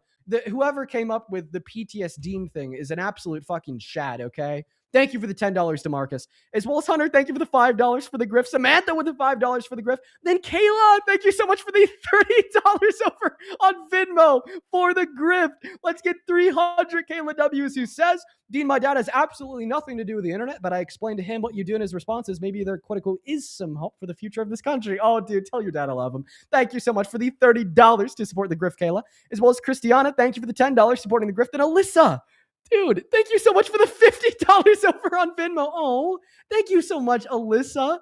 Dude, Alyssa, thank you so much for your kindness. I want to see 1,000. Alyssa W's down below in that chat. That is ALISA. Alyssa with a $50 says, you don't have to thank me or read this on live. No, I do. You're an inspiration to people of all ages. Thank you for what you do. Well, thank you for tuning in, and thank you so much for your support, Alyssa. Seriously, it's incredibly kind of you. Then Annabelle, thank you for the $15. Karen, thank you for the 5. Scott, thank you for the 5. Then Lisa, thank you so much for the $20 over on Venmo, who says, I've learned so much from you and Parker. I'm amazed at how you could turn you could turn the page every day. Well, we try our best. And thank you so much for the $20, Lisa. And then Tessa, thank you for the $40. Yo, let's get 400 Tessa W's down below in that comment section. Tessa, thank you so much. Who says, keep fighting the good fight, Dean. Much love. Much love to yourself, Tessa. Thank you for the $40 for the grift. Vanessa with a $10 for the grift. Jessica with a $5. Thank you guys so much. Now let's go to catch up over on PayPal real quick. On PayPal, thank you so much, Madeline, for the $5 for the grift. Chloe with the $5. Thank you so much. And then William, thank you for the $15 on PayPal. He says caller needs to quit smoking. Probably true. Thank you for the $15, William. Tammy, thank you so much for the $10. I appreciate you so much for the love. And then Sue, thank you so much for the $15 over on PayPal. And I'm going to go ahead and thank you along one other person because you're basically asking the same question. Sandra, thank you so much for the $55 on PayPal. Let's get 500 Sue and 500 Sandra W's. You guys are literally asking the same question here. So I'm just going to go ahead and read Sue's message off. Have you listened to the recently released interview / testimony from the man, Sasha Riley? If you haven't, you need to. Maybe helps explain Crazy Orange Man's actions recently. If you have, what are your thoughts? So no, I've not looked into that yet. It is on my docket. I was supposed to do that today before I went on, but then I inevitably got caught up in research surrounding ICE and then geopolitical affairs in Greenland with a lot of European countries deploying their armies there. It's hard just being one guy at some points in time. I should probably hire like one or two other people for like research and stuff, but I do it all on my own. So sometimes I just don't have time to get around to everything, but that is like seriously next up. I promise I'll be looking into that. I'll know more about it by tomorrow. And then Deontay, thank you so much for the $20 over on PayPal. Thank you so much, my friend, who says, keep cooking these MAGA idiots, my dude. You're fucking awesome. Thank you so much. Jeremy, thank you so much for the $10 over on Venmo. Thank you so much, Jeremy. And then Sahid, I'm probably butchering your name. I'm honestly just going to call you S. S, thank you so much for the $25 over on PayPal. Thank you so much, S. Let's show some love to S down below in that comment section, who says, hello, Dean, American of Somali descent in Virginia. I don't catch you live a lot, but due to work, but I do enjoy watching you dunk on MAGA after on YouTube. Rough to see the hateful rhetoric stemming from the MAGA cult online against all Somalis, but you help Crazy Times. Great work. Thank you. Dude, listen, I'm so fucking sorry that you have to face the wrath of all the anti-Somali rhetoric. Like right now, for whatever reason, Donald Trump has put y'all in the crosshairs.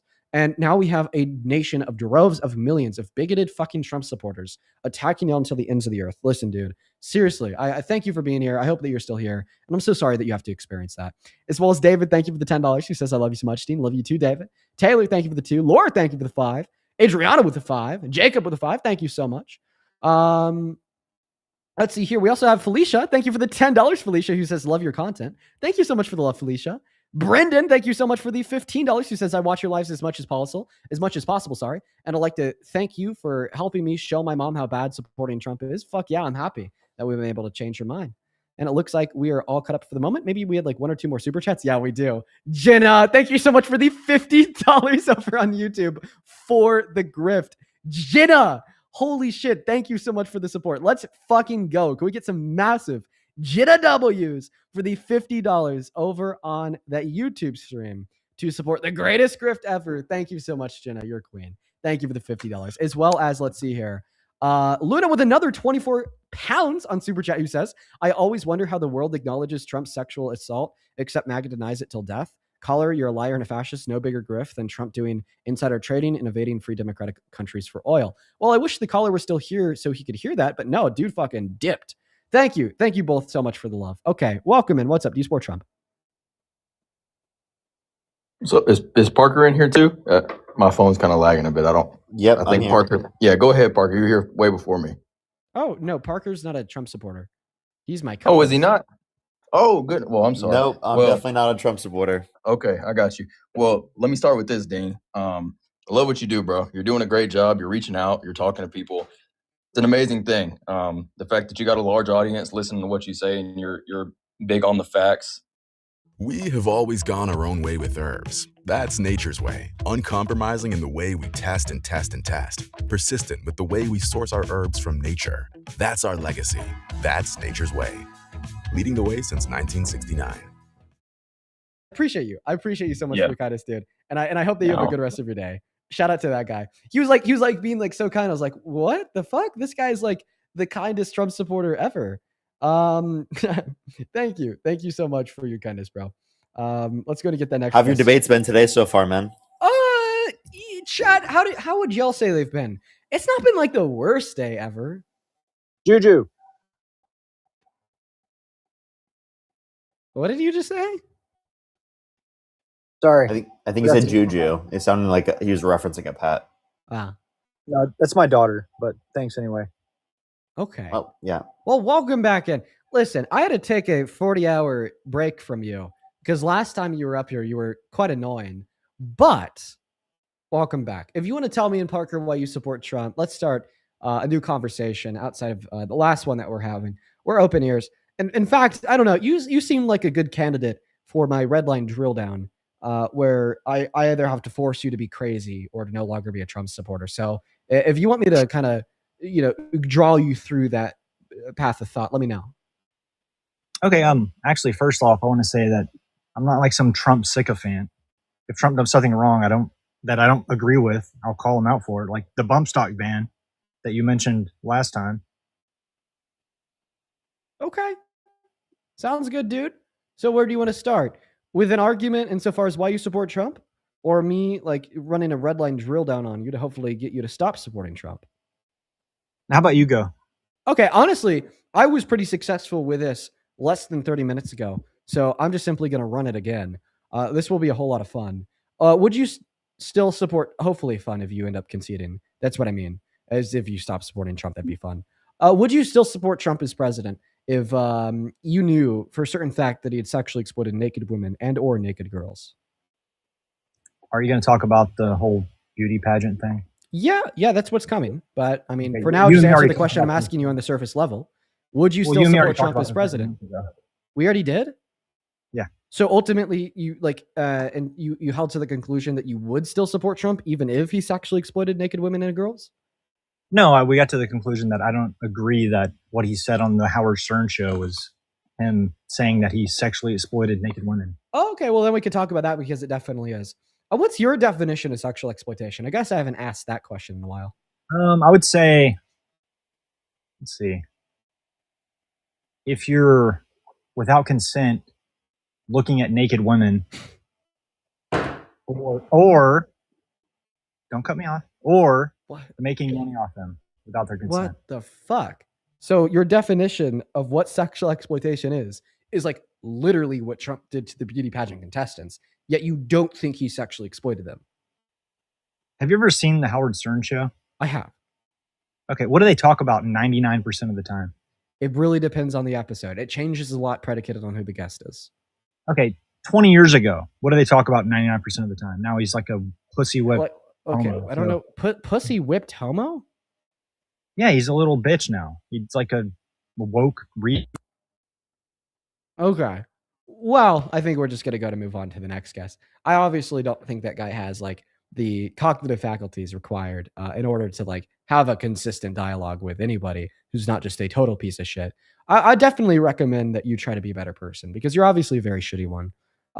Like first and foremost, calling somebody gay because you don't like them, saying that makes them like a bitch or anything is, I mean, just like really like describes you to be, quite the idiot. And it's be quite pathetic. But then C, it's also very bigoted. I mean, think about it. People don't choose to be gay. People just are gay. They can't change that fact either. And that fact isn't wrong. So, I mean, when you just start calling people gay in an attempt to refer to them as like less than or worse than, I mean, just imagine if you were gay, right? What's up? Do you support Trump? Yes, sir, I do. Is this real? Yeah, I'm 75 years old, Dean. It's really realistic. I'm not convinced that it's real. Okay, what do you need, sir? Let me ask you a question. who ran against Clinton? Who ran against Clinton? That would have been George Bush, sir. Chad, is this true? I'm asking that question specifically because I don't know the answer due to my age. Well, technically, Clinton ran twice. Okay, so like the first time and then the second time. I know the second time it's definitely not the case. I think the first time it might have been the older Bush. Okay. Okay. Yes, sir, senior, sir. So who did Clinton run against in his for a second term? I don't remember that, Dean. I don't remember that. This guy's definitely trolling though. Like this guy's totally I'm trolling. not trolling, man. Yes, you are. Yes, you are. Okay, I'll take Parker's word for it. I 100% can I tell you that he was trolling. Like you could hear him trying to make his voice deeper. I thought it was pretty convincing. Apparently like no one agrees with me, but that was my takeaway. Yeah, honestly, I do think he was one of the less convincing ones. Honestly. Really. Mm-hmm. Yeah, I guess I've had really convincing ones on the stream before. I guess I'm alone on this one because I thought it was really convincing. Let's go to Eldine, yeah, for real. We're gonna go to get that next guest loaded up into the box right now, y'all. Everyone, just give us a minute while we do so. There's someone in the queue with me as their profile picture. I haven't brought them up yet because it makes me want to assume that it's like a fetus or like a troll. Yeah, 99% fetus. Yeah, let's see if it's at 1%. Hi, age? 20. Oh, wow. Okay. Do you support Trump? Yep.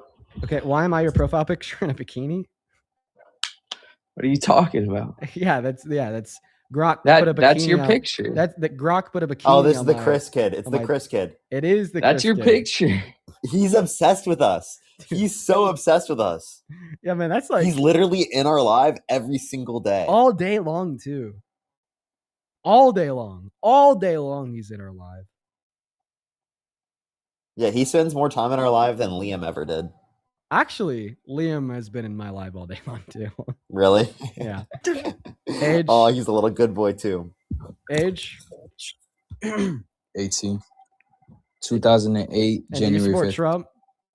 Yeah. And why is that your profile picture? Because like it's like a remembrance. Like he's a good man. A remembrance? Yes. Yo, why you low-key touching me like feeling on me? Calm down. Who are you talking to? No, I'm sorry. I'm sorry, Daddy Dean. Okay, definitely a troll. Let's go to move on to the next guest. Only up inside of that queue if you happen to be an American adult that's worth Trump. His bio did say 2008. Yeah, guys, you can actually be 18, born in 08 now. I know that's crazy, but it's true. Moving on to the next guest. Moving on to the next guest. Only join inside of that queue if you happen to be MAGA. Please follow our rules if you happen to wind up there. Let's go to get that next guest loaded up in here right now. A couple people to thank real quick. Marianne, thank you so much for the $10 over on Venmo for the quote-unquote bitter idiot repellent. Thank you so much for the love, Marianne. Show some love to Marianne down below. And then Laura, thank you so much for the $50 over on Venmo. Holy shit, Laura. Laura with the $50 literally just says, fuck ICE. Laura, you are beyond based. Thank you so much for the love. Thank you for the support. I want all of y'all to please show some love to Laura down below in that chat for the $50 and the absolute truth nuke. Caroline, thank you for the 20 cents. Ellie, thank you for the $10. Huge shout out to you, Ellie. And then Atlas, it's so good to see you today. Thank you for the $25. I hope that you're well, Atlas. Let's get 250 Atlas W's who dropped $25 with a little smiley face. And then Kelly and Katie, I appreciate y'all both for the 10. Kelly says, as a military widow, thank you. Oh, thank you so much for the love, Kelly. I would also quickly like to thank Tiffany for the $10. Thank you so much for the love. And shout out to your daughter, Tiffany. And then Savannah, thank you for the 3. Quickly to catch up over on Super Chat and PayPal, 1 on Super Chat. Angela, thank you for the $10. I have not heard of those cases, but I have heard of that outcome of the cases. That is officer forced jeopardy. You are absolutely correct. Over on PayPal, let's catch up real quick. Mr. Allen, thank you for the $20. Dude, show some love to Allen down below in that chat for the 20, who says, what's up, Dean? I just want to say that I love you and what you do and love watching you crush these MAGA idiots. Hell yeah, Adam. Then at Fasto, thank you so much for the $10 over on PayPal. I appreciate you so much. Who says, do you think it's okay to compare the MAGA disease to what happens on Apple TV series Pluribus? No, because the people on Pluribus are benevolent and kind. The MAGA disease is not. As well as Morgan, thank you so much for the $5 over on PayPal, who says, how do you feel about all the accounts that post clips of your lives and monetize those videos for themselves? Personally, I think it's gross, but I want to know your opinion before I judge. Thank you for all that you do and fuck ICE. Personally, I'm completely fine with it. I'm so happy that some individuals have been able to find a way to support their lives and generate an income with the use of my videos. As long as they're not posturing themselves to be me and they're making it clear that they're a fan account, I actually don't mind at all, because it helps me, because it increases my own public notoriety. It helps the world because then it spreads like what we talk about and the arguments that I provide to the viewers that may then see their reposts. And then it helps them because it generates them an income. I'm completely fine with it. Welcome in. Do you support Trump? And sounds good, Parker. Yeah, I do. Okay, you really shouldn't. He is the worst president of your life. So what do you? Hey, I just wanted to point out how you used the beauty pageant thing as a checkmate when we already agreed that there's technically no proof that even happened. You keep using him saying that on Howard Stern. But the reasonable doubt that it didn't happen would be that it's Howard Stern, so he was probably joking. So you can't really use that as proof. Kat, I appreciate you so much for the money gun. Okay. Well, first and foremost, I mean, he made it clear that he wasn't joking. Because Howard Stern asked him if he's actually. How can you prove that? Because Howard Stern asked him, so you've actually done this? And he said, yes, the funniest thing I'll do. Also, not to mention, I've never heard any other man go on Howard Stern's radio show and claimed or quote unquote joked about committing sexual violence when in all reality they were innocent. Well, I would say a lot of guests on Howard Stern exaggerate the truth and kind of say things to make the show a little more edgy. Sam, thank you for the gym gun. Can you give me another instance of somebody going on there and falsely claiming to have engaged in sexual violence when in all reality they did not? Well, not directly that, but like I said, exaggerate the truth and make things more edgy. Can you just like give me an example of that, like ever? Like a really like rich, egotistical, pompous man falsely claiming that they've engaged in sexual violence when in all reality they didn't. I don't personally watch the show, and I don't really have any examples at the top of my head. Okay, so this is just like the first time anyone's ever done this. So I feel like because of the lack of any priors, you can't indicate anybody that's ever done this before. The fact that Howard Stern had him verbally and explicitly clarify that he was not joking, and the fact that there's multiple instances of the testimony of the victims aligning with one another and then aligning with what Trump said, I would say that this would ultimately not amount to a reasonable doubt, but would rather amount to unreasonable speculation to attempt to deny sexual exploitation. Well, what level of evidence would you be willing to accept in order to indicate that Donald Trump did this? Well, I don't know. I don't know how to answer that question. I'm just pointing out that him saying that on Howard Stern is not really definite proof. I gave you the reasons why that was. I know. And then the doubt. people cooperating with it, the beauty pageant of contestants cooperating with it is also. Then can you give us an example of what is sufficient evidence?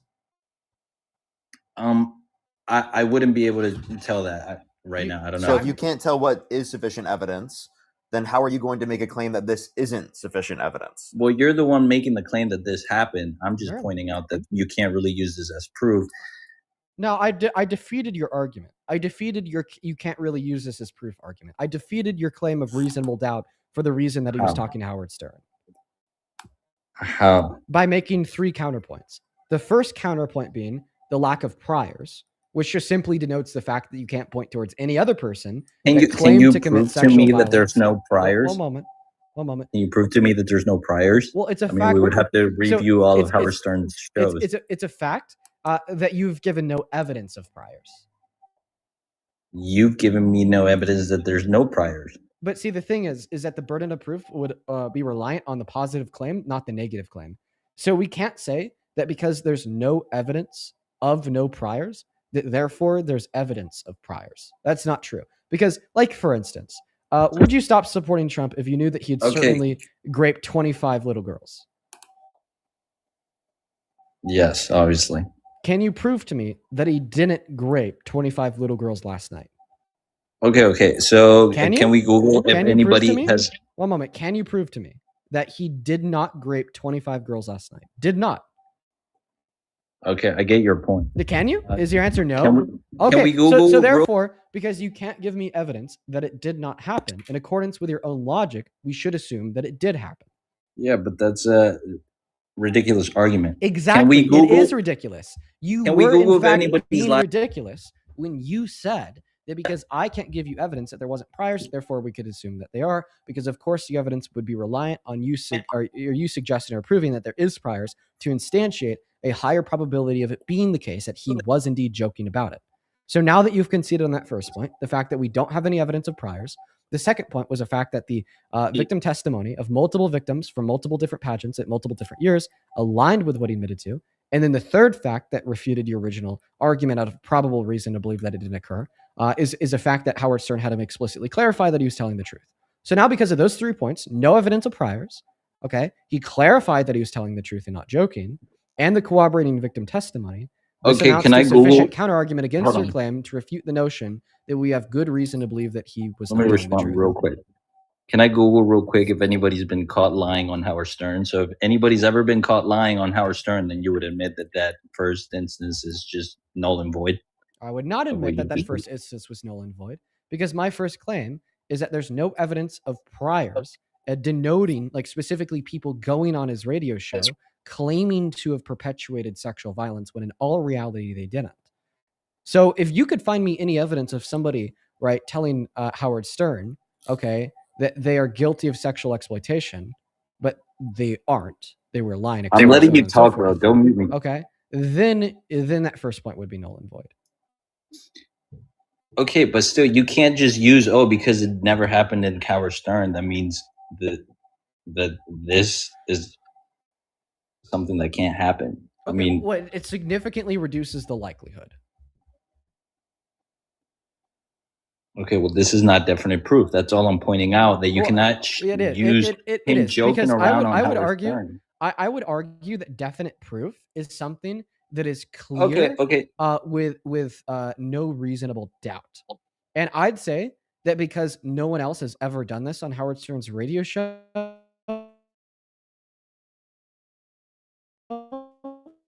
it reduces the likelihood of it being true beyond that threshold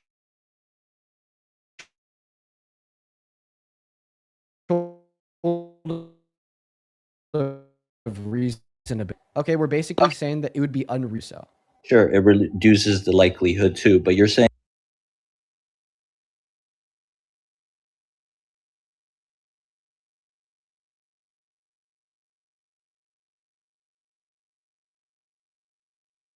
It reduces the likelihood to an unreasonable extent. It is unreasonable, right, to doubt that he was telling the truth, considering to doubt that he was telling the truth due to the fact that you can't point me towards any prior interactions of somebody claiming to be guilty for SA when they weren't.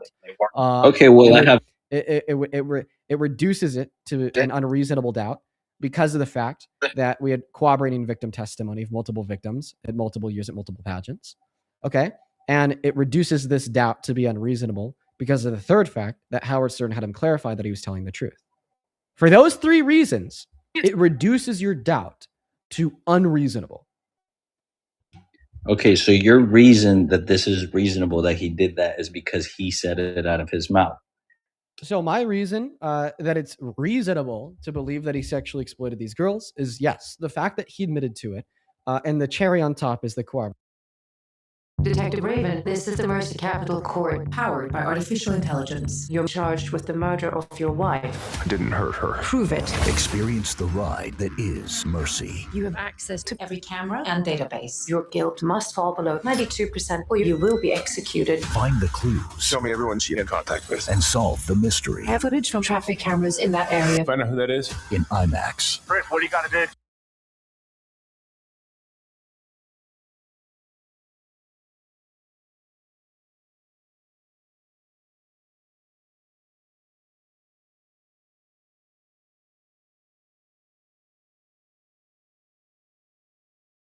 Can't be true. It cannot be simultaneously true that he did and didn't sexually exploit them. Therefore, in one of these circumstances, he had to be telling a lie. So what is my argument to demonstrate the circumstance that he was telling the lie in is when he said he didn't do it compared to the circumstance where he said he did do it. Well, it's because of the reasons why people lie. The reasons why people lie are either to benefit themselves and to further their own goals, or to benefit those around them and to further their goals. And the only scenario of him affirming that he did it and him denying that he did it that benefits himself and or the people around him is when he denied it, not when he affirmed it. Okay, well, I just googled it, and it's only showing me that he and his administration has tirelessly denied these allegations. So I'm sure it happened. I only From got five. himself? Like Denied I the only got like 3 allegation from minutes to be here. himself? Seriously, like, so you think that the more reasonable set of circumstances is that he lied in the first clip, but he didn't lie in the second situation? Yeah, because he was in a comedy show, and then when he said it Why for do people real, lie? like, Why do people all lie? I'm pointing out is No, that answer my question. there's no definite proof. Answer my question. Why do people lie? Usually to hide something. Yes. How would it benefit him to lie in the first scenario? Exactly. To go along with Howard Stern. I'm sorry. To go along with the nature of the show, I feel like he He could just have done wanted to that be without edgy. claiming that he engaged in sexual violence. He also said in the show he needs to go check up on them. Do you think that was true? You think he needs to go backstage and check up on the girls, make sure they're up to par or something?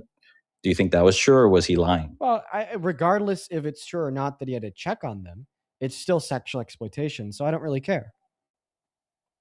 Okay, well, obviously that was a lie. He didn't need to go back there and check on them, but he said that, so he's lying. I think you can use reason and see what parts of the statement there are facetious. It seems like he was saying that facetious because they were all laughing and he was himself. Exactly. So I feel like he was trying to make everyone laugh. Listen, at the certain point in which we're later at that point, he clarifies himself specifically that he engaged in this, and he literally says, like Howard Stern says, "So you have done this." Right? To clarify. Like, he literally clarified. Okay, so it wasn't just a facetious claim. It was a clarification. Yeah, you gotta reasonably think about what they're saying and like the motivations for why they would do what they're doing. Right. Like, obviously, like the motivations behind him saying that he had to check on them was like a wax to excuse what he did. Again, we're just going to go back in circles on this. I guess we could talk about because you're being unreasonable. And I feel like I'm just pointing out that you can't use what he said on Howard Stern as actual proof. Like, yes, you can. I feel like me and Parker have reasonably demonstrated why you're being unreasonable. I don't believe I'm being unreasonable at all. Well, if you did believe that you were being unreasonable, then you wouldn't be making this argument. So of course, the reason I'm not being unreasonable. The reason I'm not being unreasonable is because he has denied it and his administration has denied it. So why would I take what he said on Howard Stern? I want you to go. I'll tell you because I want you to answer my question. Like, generally, why do people lie? I understand to hide something, but they why also lie to look cool. Why do they also hide lie something? to make jokes. No. They also lie to be edgy. Tell me, why do they want to hide something? Like, what's the point of hiding something? Yeah, there's other reasons people lie. They could lie to seem edgy on a show. Just generally, why do people lie? Like, what's the most typical reason people lie? There's multiple things why people lie. But there's multiple things. There's a very reasonably obvious. There's one reason that's typical. Okay, there's one. Sometimes they'll lie to please someone else. So maybe he was trying to please Howard Stern. Okay, but listen, and trying to have a good show and have an edgy show. What is single-handedly? What is the most typical reason people lie? I don't know. I don't know how to answer that. I wouldn't know. Because you're unreasonable. Like, all reasonable people would be able to answer that question. Any reasonable person would be able to tell me, Dean, the most typical reason people lie is to hide the truth, to like benefit themselves, or to further their goals, or to benefit other people and to further their goals. Any reasonable person would give that answer, right? And now that we know what a reasonable answer would be to the question, typically, why do people lie? Well, let's see like what scenario that would apply to. Would it apply to the scenario of him saying he did sexually exploit them? Or would it apply to the scenario of him saying that he didn't sexually exploit him? Well, when he's saying that he did sexually exploit them, that's not furthering his goals. That's not making him look good. That's not benefiting him. But when he says that he didn't sexually exploit them, especially when he was running for the office of the presidency and already president, that was furthering his goals. That was making him look better. That was benefiting him. So because the reasonably typical reason, funny enough, people lie, does apply to him denying that he sexually exploited them. Dean, I compared would to him love to continue affirming the that he sexually conversation. I just exploited have to them, go. Someone's we have waiting on me. But significantly more reason to believe that he was lying when he denied it, compared to believing that he was lying when he affirmed it. shit, sorry guys, I have to go. But Yeah, you're running away. good talking. You're running away. No, I'm not. I really Yes, have you to are. go. Someone's waiting on me. I think that you're running away. Okay, well, have me back later. Okay. I have a Some other question. time. If your girlfriend told you that she cheated on you, would you believe her? If she told me, hold on, I'm just walking out. Would I believe her? Yeah. Probably. Oh, yeah. What happened to the reasonable doubt of assuming that they're joking? All right. Let's go to No. next Under one. his view, his girlfriend could have gone on a platform like that and said that with a bunch of her friends, and then like because of the fact that she's just claiming she wants to make it edgy, like that's justification for her saying that like she was actually lying in that statement because she denied it to me after. Right. Like obviously someone is not going to say that if they're in a relationship, right? Because there are certain priors that indicate it's very unlikely that people will make those types of claims given that they're false in a relationship, right? Especially given that they haven't clarified it with you prior. Right. So like obviously he would just have absurd conclusions from his own reasoning. Oh, you know what? Actually, I think that here's a good question that we should start asking people. Okay? So, if they're like looking for a candidate to babysit their child and they figure out that one of the candidates that applied to babysit their child went on a podcast last year and said that they've raped a child that they babysitted before, would that exclude them from the potential pick of the inevitable babysitter to babysit the child? Because under his view, the answer there would be like, no, it wouldn't exclude them because he would reasonably believe that they weren't telling the truth, were joking, or were lying. Dr. Travis, what's up? Do you support Trump? Yes, I do. How do you? I'm 20. What year were you born in? 05. Awesome, man. Let me thank a couple people. Dude, this just came in. Dude, Jacoby, thank you so much for the $100 on Venmo. Holy shit, Jacoby. That is Jacob I. Jacobi. Thank you so much for the $100, bro. That is completely undeserved.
Because a matter of fact, right now there is no alternatives unless we were to impeach him, which could be coming to midterms. Because he's president, he has a majority of Republicans in the Congress. It doesn't look like they're going to kick him out. And people haven't announced their runs to their campaigns to run for president in 28. And the midterms don't affect the presidency since he serves 4 years. I think what I'm more just trying to convince you of is the fact that he's a bad president that is harming this country and the people in it. And for those reasons, you shouldn't support him as president. Okay. And just to be clear, you are a Democrat, no? Yeah, I mean, I vote Democrat. Okay, and your whole debate here is just solely about Trump, no? Yeah, just why you shouldn't support his administration. Not the Democratic Party or the Republican Party at all, or anyone involved in that. I mean, often that could kind of like bleed into the dialogue, and we'll have more express dialogue about the parties come midterms. But I'm more so just trying to convince you that the president is bad. Okay, give me your initial statement on just give me 1 point. Give me 1 point, please. It's really hard to do that because there's so many. Like one reason why you shouldn't support Trump? Sure. Because he doesn't care about you. How would he not? Well, I mean, look at what he did to Renee Good. Less than 30 minutes after she was murdered in broad daylight, we didn't even know her political affiliation at that point. She could have been a Trump supporter. She was already labeled as a domestic terrorist by his administration. And then her murderer was labeled, as some like savior that we should all support. Like, he doesn't care about you. Like, if that was you, he would have called you a domestic terrorist. If that was you, he would have said that, you deserve to die. If that was you, we'd be hearing the same thing we do now. Okay. I disagree with that for the part where I don't get why everyone thinks that whole situation was a murder. Obviously, she was killed and whatnot, but so were that gal that was stabbed on a bus, Charlie Kirk, the National Guard soldier that was shot. No one hears about that, but we're going to hear about this Renee gal. This is like honestly just like so low IQ. I don't know why conservatives have like picked this argument because of like sincerely how low IQ it is. There is okay. No. You can't just say that because don't worry. I'm following it up with an argument. Don't worry. I'm following it up with an argument. There's a significant difference between a murder where somebody is killed by an agent of the state, and then the state defends that killer, so we never see accountability, and then one private citizen killing another private citizen with their killer, then facing accountability by going to jail. Okay? Think about Irene Zakuska, for instance. She was murdered by that man on the subway. The reason why no one talks about it is because, unfortunately, violent crimes happen every day. Their killers face justice, they go to jail. And when we have a conversation about them, violent crimes from one citizen to another, we talk about them from a holistic view of the system as a whole. Like, what can we do to prevent more Irene Zakuskas from existing in the future, more theoretically? How can we reform the criminal justice system to ensure that we get a lower recidivism rate and we have a demographic of individuals in our country, American constituents that are like less likely to engage in these violent crimes in the first place by like reducing poverty, supporting social systems, so on and so forth. However, when we're talking about what happened to Renee Good, we're not talking about one random private citizen murdering another random private citizen. We're talking about an agent of the state, an ICE LEO, shooting a woman in clear daylight 3 times in the head, then being protected by the vice president, saying that he should have absolute immunity, being protected by Trump's FBI because they're unwilling to cooperate with a local DA's office to pursue charges, and then being protected by Trump by being labeled an act of self-defense, even though self-defense is only a argument made inside the court of law against the claim of murder, which they're unwilling to prosecute. Now, just to make this analogous, let's imagine that Irene Zakuska's murderer was never brought to justice, never faced accountability, never locked up because Biden extended him a full and complete presidential pardon and labeled him a patriot, labeled him somebody we should stand by, and said that he was acting in self-defense. Well, then you'd hear me talking about Irene Zakuska every single day. Vistaprint prints everything to get your brand in front of your fans, like t-shirts, water bottles, and totes, so everyone can gift it, work in it, and take it. Whether it's one of a kind or one for your whole team, if you need it, we print it with 20% off for new customers at Vistaprint.com.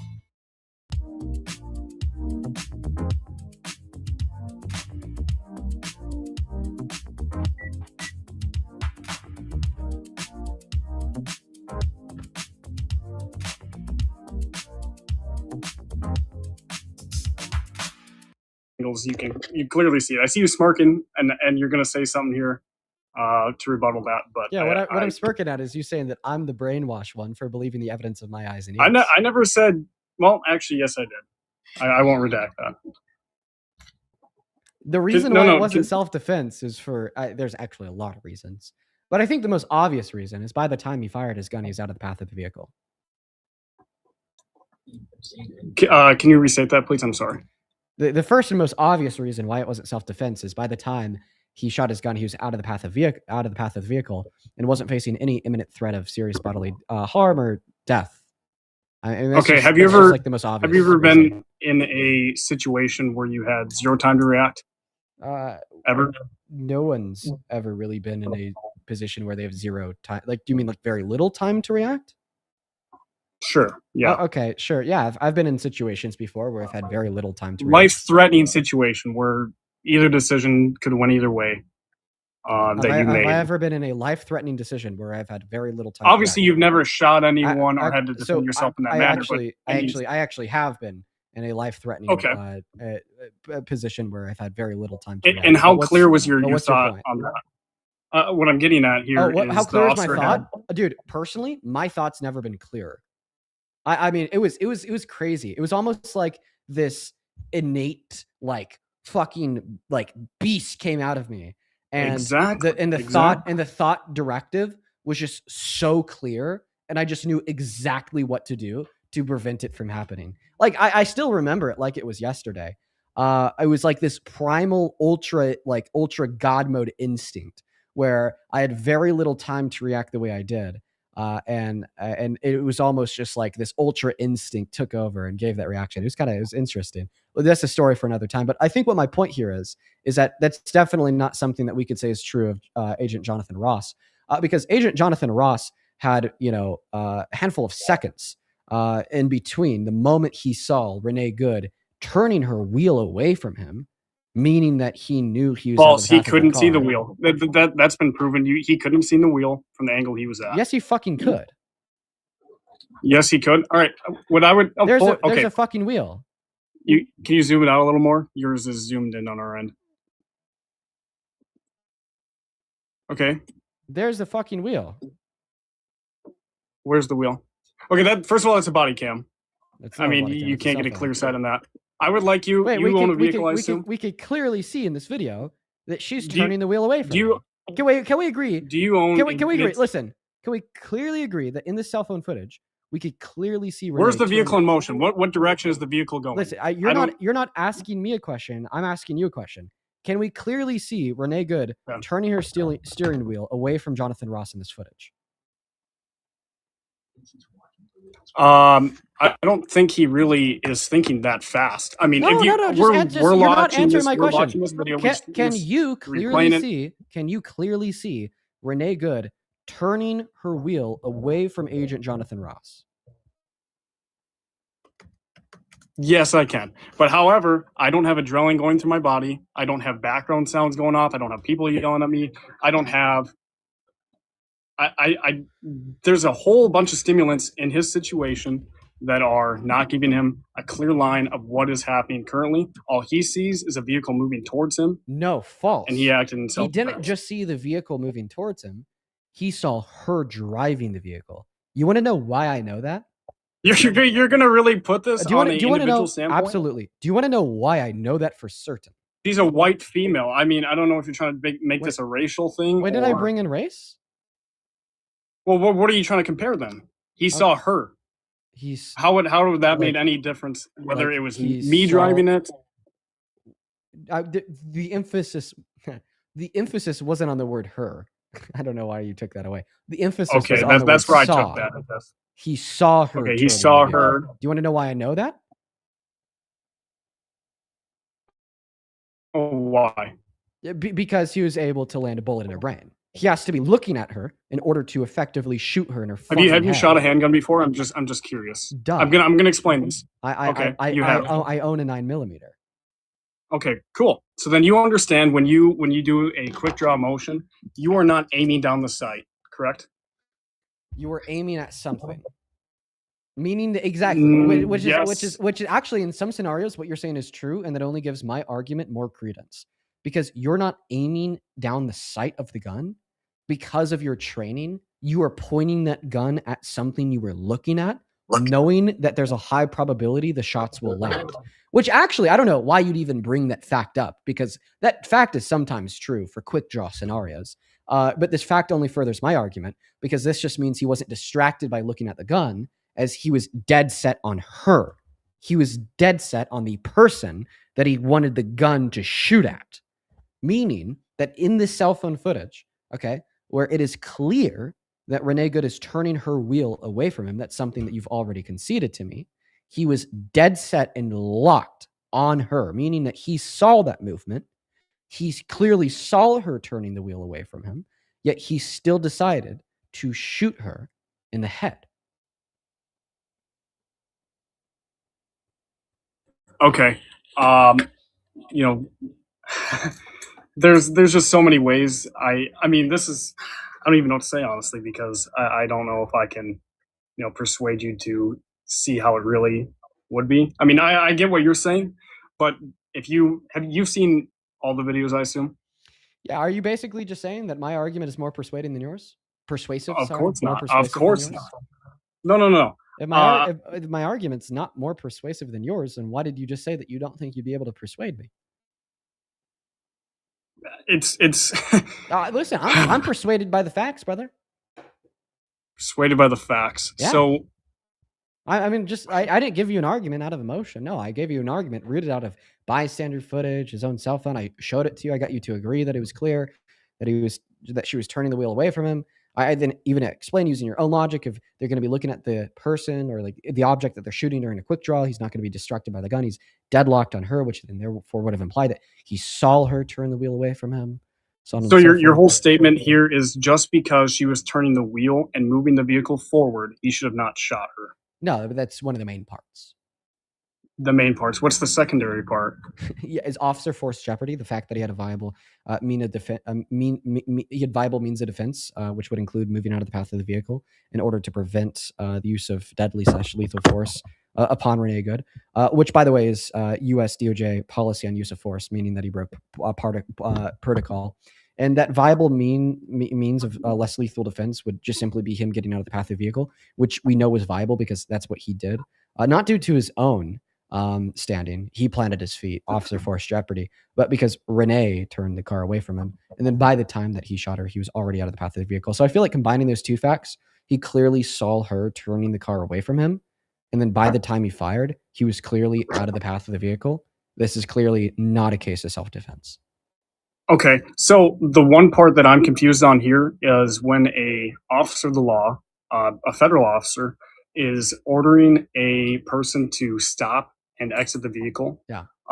Is that not a lawful order?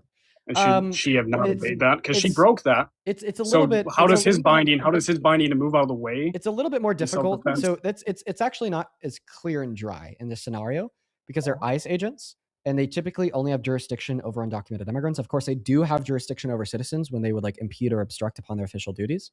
I think it would which they did. She was blocking the road. I think that it'd take a court to determine if she was impeding or obstructing upon her official duties because she wasn't fully blocking the road and seemingly she was actually there before the ICE truck got there.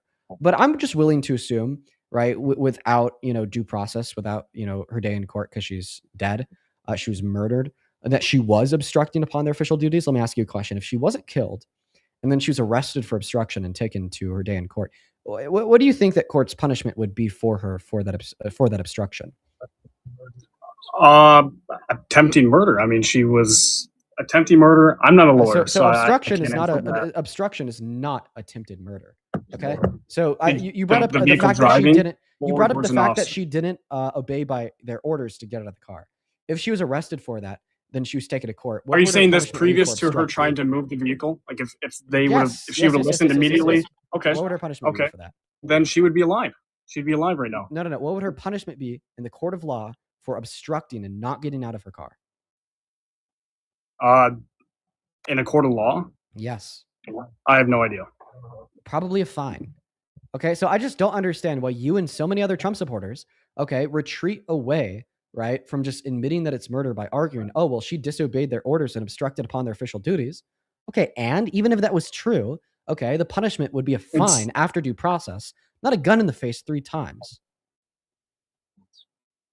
I think also it depends on the situation too, right? If I went into a grocery store and stole a candy bar and I wouldn't get out of my car, there's never a situation where obstructing upon the duties of a peace officer, police officer, or ICE agent would result in the death penalty. That is not true. No, I get where you're coming from there. I do disagree with. I think it depends on the severity of the situation. It doesn't. Right? No, it doesn't. It doesn't. There is no situation Not where obstruction whatsoever. leads to the death penalty. Zero, none. So, all right, let's just say there was a, I don't know, a bomb threat or something. I was stopping officers from getting to that scene or whatever. That wouldn't justify that. It wouldn't. No. No. Okay. So she wasn't. Okay. I don't even know how we got on this tangent. So she didn't die because she was obstructing, right? She died because she was driving her vehicle towards an officer. Okay. No. Then what was the relevance of you bringing up the obstruction? Because you were going on that tangent, no? No, I didn't bring up obstruction. It's breaking the law. No, sorry. I went on that tangent because she broke the law initially, which that should not void his for not getting out of the way of the vehicle. So you're trying to somehow potentially committing obstruction to him killing her? What's the connection? No, okay. So a federal officer, like, what were you saying earlier when he had the right to get out of the vehicle? He can't shoot her or something? I make him so confused. What's that? I'm getting confused as well here. I know, I could tell. Oh, okay. So going back earlier to what you said on the reason he couldn't get out of the way of the vehicle, right? What were you saying about that specifically? I never said that he couldn't get out of the way of the vehicle. In fact, he could. It would require even the moment she started driving to take a step to the right. But then by the time the vehicle got to him, he was already out of the path because she turned the wheels of the vehicle to the right and he knew it. Okay, so if you want to look at other situations, right? Let's just say high-speed chases or people that leave a traffic stop. Yeah. If they are a possible threat to, other civilians, officers have execute authority to use lethal force. Do you think that could be no? That statement is factually incorrect. No. Are you 100% positive? I'm 100% positive. What about hundreds of cases that happened and the officer was not prosecuted? Actually, no. SCOTUS has determined that it's wrong. So you're confusing yourself, okay? Because they don't. So they can't be killed with the use of lethal force if they would purport a possible threat to the officers or bystanders. They could only be killed with the use of lethal force under the eyes of the law if they present an imminent threat or serious bodily harm to the lives or death to police officers or bystanders. It has to be an imminent threat, not a possible threat.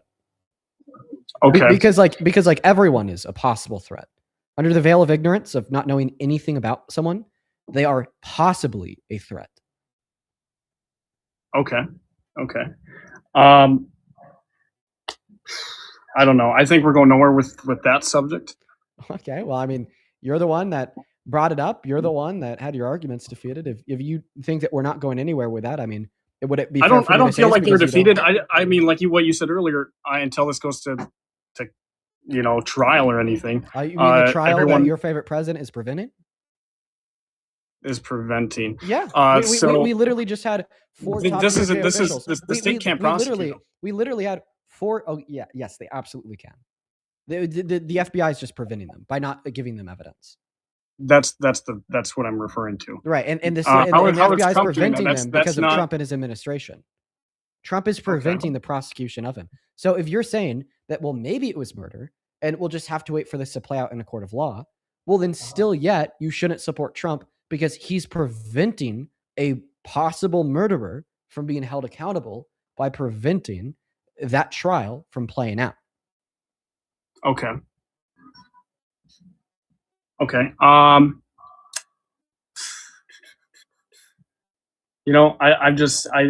good on that right now, honestly. I'm not. Do you agree with that conclusion? that Donald Trump, your president, is preventing a possible murderer from being brought to justice? I don't know if Because that's he what is he's doing directly. It is direct.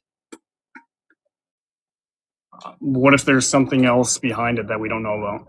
Okay, That well, would- so A, then you'd be committing the logical fallacy of appealing to ignorance, and B, I definitely use an inductive argument. Everyone to does that reasonably every tell day. that that's not true. Okay, all right, or we could use an inductive case here. Like what would be going on behind the scenes that we don't know about to explain why Trump's DOJ is refusing to prosecute him and refusing to give evidence to the state's DA office to prosecute him? That doesn't make any sense. Sorry, not state's DA office. It'll either be the state's AG office or local DA. Okay. So what you're saying is President Donald Trump is withholding this whole prosecution. Yeah. And Jonathan Ross. It's not anyone else. And it's an undeniable, uncontestable fact that Jonathan Ross can be charged with murder. That is an undeniable fact. No one alive can deny that. Okay. Second-degree murder is just defined as intentionally killing someone. All right? So if you intentionally kill someone, you can be charged with murder. And self-defense, that's not an argument against getting charged. That would be your argument after you've been charged and you're inside of the courtroom. Okay. So who would have the final say? Let's just say this whole thing does go to trial. Who would have the final say on whether he is so let's say he's not guilty. Is he then not a murderer because of that? Or is this just an opinionated term that people can use whenever they want? What is classifying him? So it would depend. It would depend. So if, like, for instance, the jury didn't find him guilty of murder, if one could make a case that the jury got it wrong based upon the evidence as provided inside of the courtroom, then one can argue that he is a murderer, even legally speaking, and this court got it wrong. But you'd have to make a case for that based upon the evidence suggested inside of discovery and like critiquing the methodology of the jury's conclusion. B, we also use the term murderer colloquially, just unjustifiably killing someone. So you could even agree with what the court determined, but still like make an argument that what he did was unjustified, thereby still colloquially murder. But I mean, still yet prosecution inside of the courtroom, inside of the criminal justice system would be a really good step. But I don't really.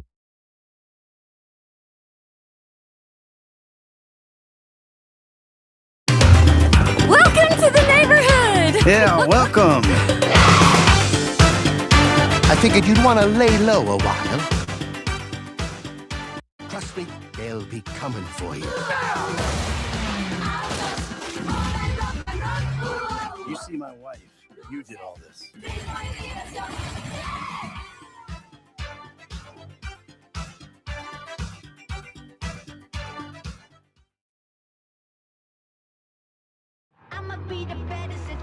The new Infiniti QX80 and QX60 Sport are dark chromed, stealthed out thieves. With beauty that steals your attention and the competition's thunder.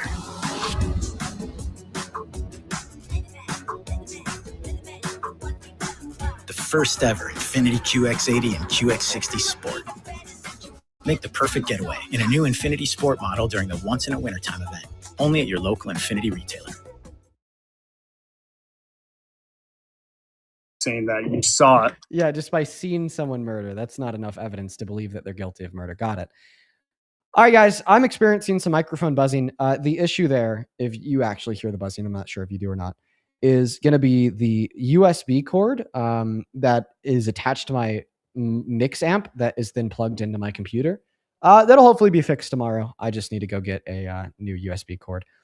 We are going to go ahead and end the live stream here soon. I'm just going to thank a couple people first. In the meantime, y'all should drop a follow on TikTok. I do these lives every day. Same thing with the YouTube stream, y'all. Drop a sub, drop a like on the stream. Y'all already know it.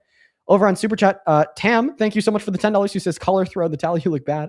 And then Luna, thank you for the 12 euros. Appreciate you guys. Also, to catch up over on Venmo, Finley, thank you for the $1. David, thank you for the $20. Who says, doctor here, make life and death decisions every day in a split second. Alarms are going off. 20 plus people in a room. The utmost priority.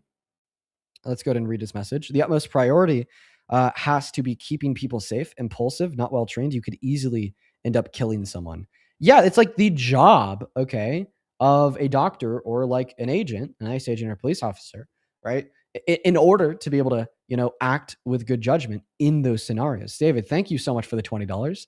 And then, Michael, thank you so much for the $150 over on Venmo. Michael, you're a fucking legend, dude. It is so good to see you today. And thank you so much for the $150. Thank you so much. It is fucking incredibly kind of you. Michael with a 150 just drops a little heart emoji. I want to see 1,500 Michael W's for such an insane level of love. Thank you so much, Michael. That is completely undeserved. In fact, I might even use some of that to go take my girlfriend out to dinner tonight. Michael, I might just do that. Thank you so much for the love, bro. Fucking hell. Show some love to Michael down below in that chat. That is incredibly, incredibly kind of you. As well as Bethany, thank you for the $10. Who says, being overstimulated just means he was not trained properly. It's still murder. No, not a justification. Yup. And then Mr. Paul, thank you for the $50 over on Venmo. Yo, bro, thank you so much. Let's get 500 Paul W's for the $50. Who says, I love your debates, bro. I learned a lot from your lives, and it's super satisfying to see you rip apart these nerfy Trump supporters. Keep doing what you're doing, brother. Thank you so much for your kind words and the $50 donation, Paul. That is incredibly fucking kind of you. And then Elena, thank you for the $30. Thank you so much, Elena, who says, keep up the good work. I'm an 18-year-old professional. That's a little bit of a tongue twister. At my local middle school, I don't know how you can debate for so long and not get a headache. It's just by doing it every day for like years. When I first started doing the 4-hour debate streams, I would be just like dead by the end of them because of the mental load. But honestly, I've gotten pretty good at it now. Thank you for the $30. And then one more here on Venmo. Mr. Gabe, thank you for the $20. Who says, spent too long avoiding politics because of my MAGA family. Finally doing my own research, and that's thanks to you. P.S. Never voted for Trump, though. Good shit, Gabe. I appreciate you for the $20. I was very similar growing up, man. It's hard. When you have like a super political, super MAGA family, it's hard. Then dude, oh my God, yo, Digit. Thank you so much for the $100 over on Venmo from Mr. Digit. I want to see 1,000 Digit W's down below in the chat. Holy moly, dude. Thank you. Digit with a hundo says, love what you're doing. Kind of disappointed with the critical thinking skills of your peers, but you're doing good work. Thank you. Hope to see you on Discord soon. Honestly, I do randomly drop by the lives channel in the Discord. I'm always in there. Well, it's not always, but I'm sometimes in there. You could actually ask the more frequent chatters. I probably drop in there like once or twice every day or two. Then Mr. Robert, thank you for the $20 over on PayPal. He says, ask this asshole how and why the agent drew his gun while the car was in reverse. That's quote unquote intent to murder. 71-year-old Robert. No, Robert, that's a really good point. Okay, because if it was really about self-defense, why was he drawing his gun when the car was in reverse? Make that make sense. Good to see you, man. Thank you for the 20. And then Kirian, thank you so much for the $10. Who says, ICE knows she was murdered. That's why they've asked protesters, quote unquote, did you learn from what happened? They know it's murder. Yep. Then Russell, thank you for the $10. Who says, please encourage minorities to get birth certificates or passports for election day. I would not be surprised if ICE sits around voting locations. Damn. You know what, Russell? I would hate to make that encouragement just because of how, like, fucking dystopian it is. But, like, God, man, you're right. Like, unfortunately, fuck, you're right. Yeah, I'm gonna have to agree with Russ on this one. I do encourage you, if you're black or brown, make sure to bring a passport or birth certificate with you if you vote in person, especially if you're in an area with like a high level of ICE surrounding it. Good advice, Russell. It's crazy that's good advice. Insane. Megan, I'd like to thank you for the $10 on PayPal. And Natasha, thank you for the 7. I appreciate y'all. And then one more over on Super Chat. Miss Stephanie, dude, good to see you. Thank you for the $100. Holy shit.